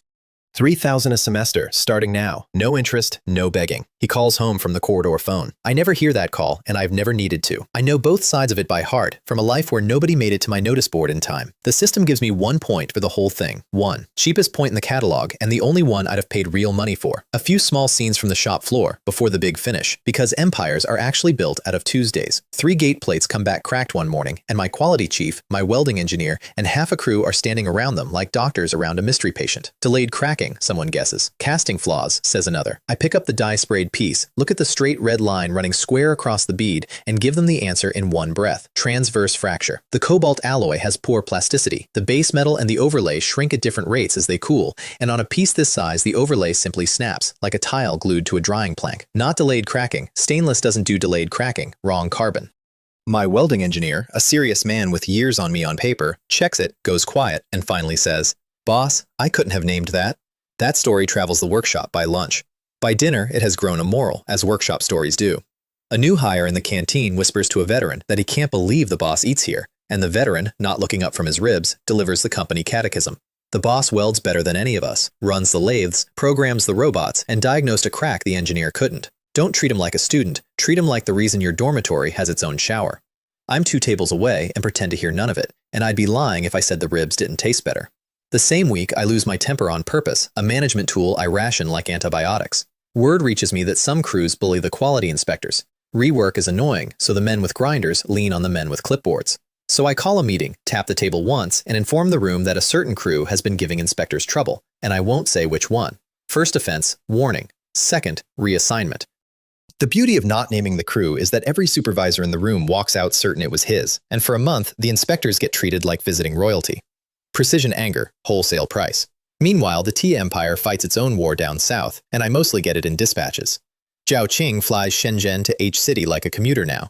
55 stores. And in Shenzhen, the copycats have arrived on schedule, a thing called Haitia, another called Lecha, running our playbook back at us page by page, 30,000 a day per store and climbing. She reports it braced for me to be upset, and I'm the opposite of upset. This is the countdown I planned around. Copies mean the format's proven. Copies also mean the clock on our uniqueness is running, loudly. So we run faster. 15 more stores this month, C-round financing after New Year, the IPO paperwork moving in parallel.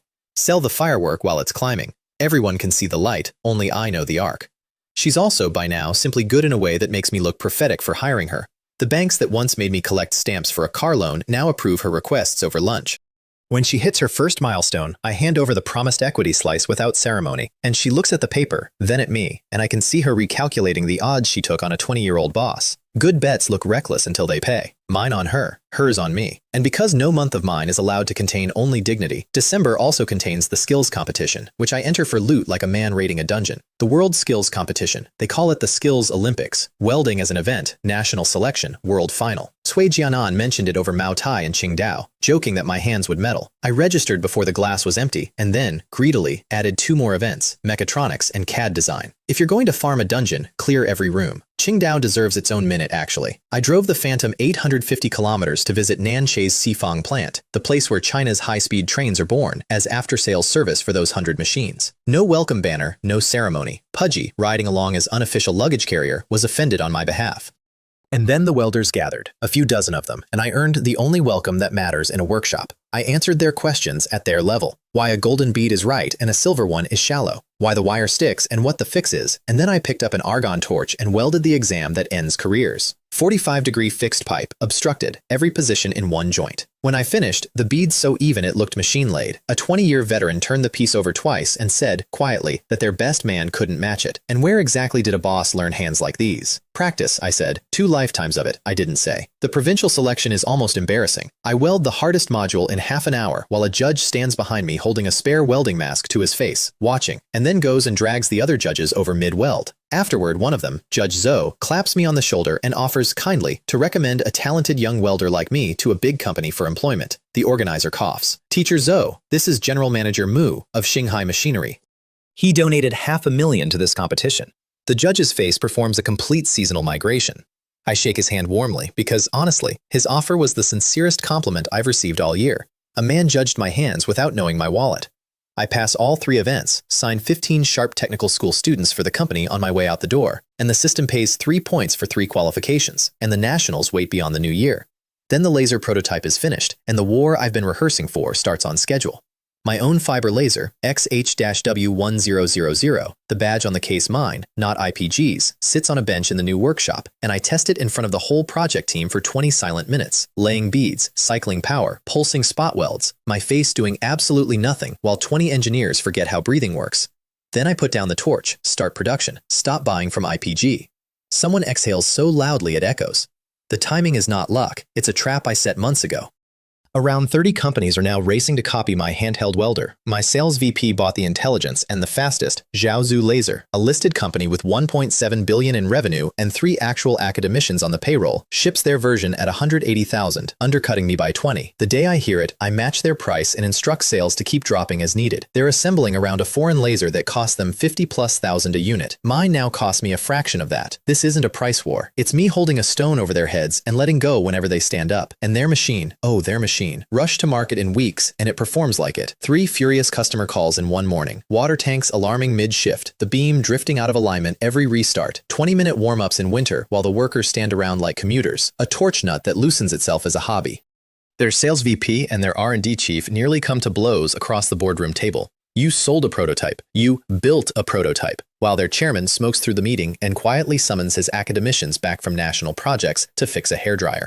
And at 3 in the morning, the chairman of Zhaozhou Laser, a listed company, a lifetime of success, wakes from a nightmare in which a 20-year-old has eaten his laser cutting business too, and sits on the edge of his bed, sweating and cursing at the dark. For the record, I have no plans to enter laser cutting. His nightmare is entirely self-inflicted. But, I confess, when the story reaches me through the industry grapevine, I sleep wonderfully that night, both hands under my cheek, like a child. Let me give you the Zhaozhou boardroom in full, because I paid good intelligence money for this scene and it's too delicious to summarize. Zhaozhou Laser is not some workshop. Listed company, 1.7 billion in revenue, the crown of the domestic laser industry, 3 genuine academicians attached to it the way cathedrals have saints. When my handheld welder started printing money, they did what a serious company does. Bought one of mine for 200,000, put it on a table in front of 20 engineers, and ordered a legal copy, design around the patents. Ship in 3 months. They shipped in 6 weeks instead, at 180,000, 20 under my price. 8 units sold. Then the phone started. First customer, still polite. Mr. Ren, your equipment frankly isn't in the same universe as Shanghai's. Please come collect it. Second customer, done with politeness. What garbage did you send me? It can't finish a morning's work. It's blocking my floor. Haul it away and refund the deposit. The water tank alarms until welding stops. The beam drifts off alignment at every restart. In winter, it warms up for 20 minutes while paid welders stand in a circle watching a box think. The torch nut backs itself off mid-shift like it's got somewhere better to be. So the sales VP, Ren Jingchang, storms into the R&D director's office, shouts one sentence about garbage machines, and leaves before the man can inhale. The R&D director, Guo Honghai, pounds his desk and yells at the closed door. And then the emergency meeting, chairman presiding, where the two of them go at each other across the table in front of everyone. You sold a machine that wasn't finished. You signed orders before we'd tested. Your department launched a prototype. Your department promised a date and prayed. The chairman slams the table so hard the teacups jump. I want to be clear that I take no joy in this. That's a lie. I take enormous joy in this. Because every problem on their complaint list is a problem I solved quietly, months ago, in prototypes nobody ever saw. The water loop, the thermal drift, the self-loosening nut. They copied my machine's shape in 6 weeks. They couldn't copy my 2 years of dead ends, because I had the dead ends in a previous life and left them there. Their chairman ends the meeting by recalling his academicians from national projects to debug a hand tool. And that night, the grapevine swears to this, and I choose to believe it. He wakes at 3 in the morning from a nightmare in which Shanghai has entered the laser cutting market, his market, and eaten it, and he sits on the edge of the bed in the dark, sweating over a company run by a student. For the record, once more, I have no plans for laser cutting. The man is being terrorized by a hypothetical. But that's the thing about hitting an industry from a direction it didn't know existed. Afterward, every direction looks like me. And the price war hasn't even started yet. It starts the day my own laser hits volume production. When my cost per machine drops through the floor theirs is standing on. I've told sales the doctrine already. Whenever a competitor stands up, we lower the price. Not to zero, to exactly the altitude where they can smell profit but never taste it. Forever, while we bank margin they can't see. You don't win a war like this with one blow. You win it by owning the floor the other man's costs are built on. They have 3 academicians. I have a store the universe runs, 60 points of credit, and a catalog where their next decade is already printed. It's not a fair fight. I checked with my conscience, and my conscience, which grew up poor, said good. December 31st, the first annual meeting, and the closest thing this year gets to a coronation.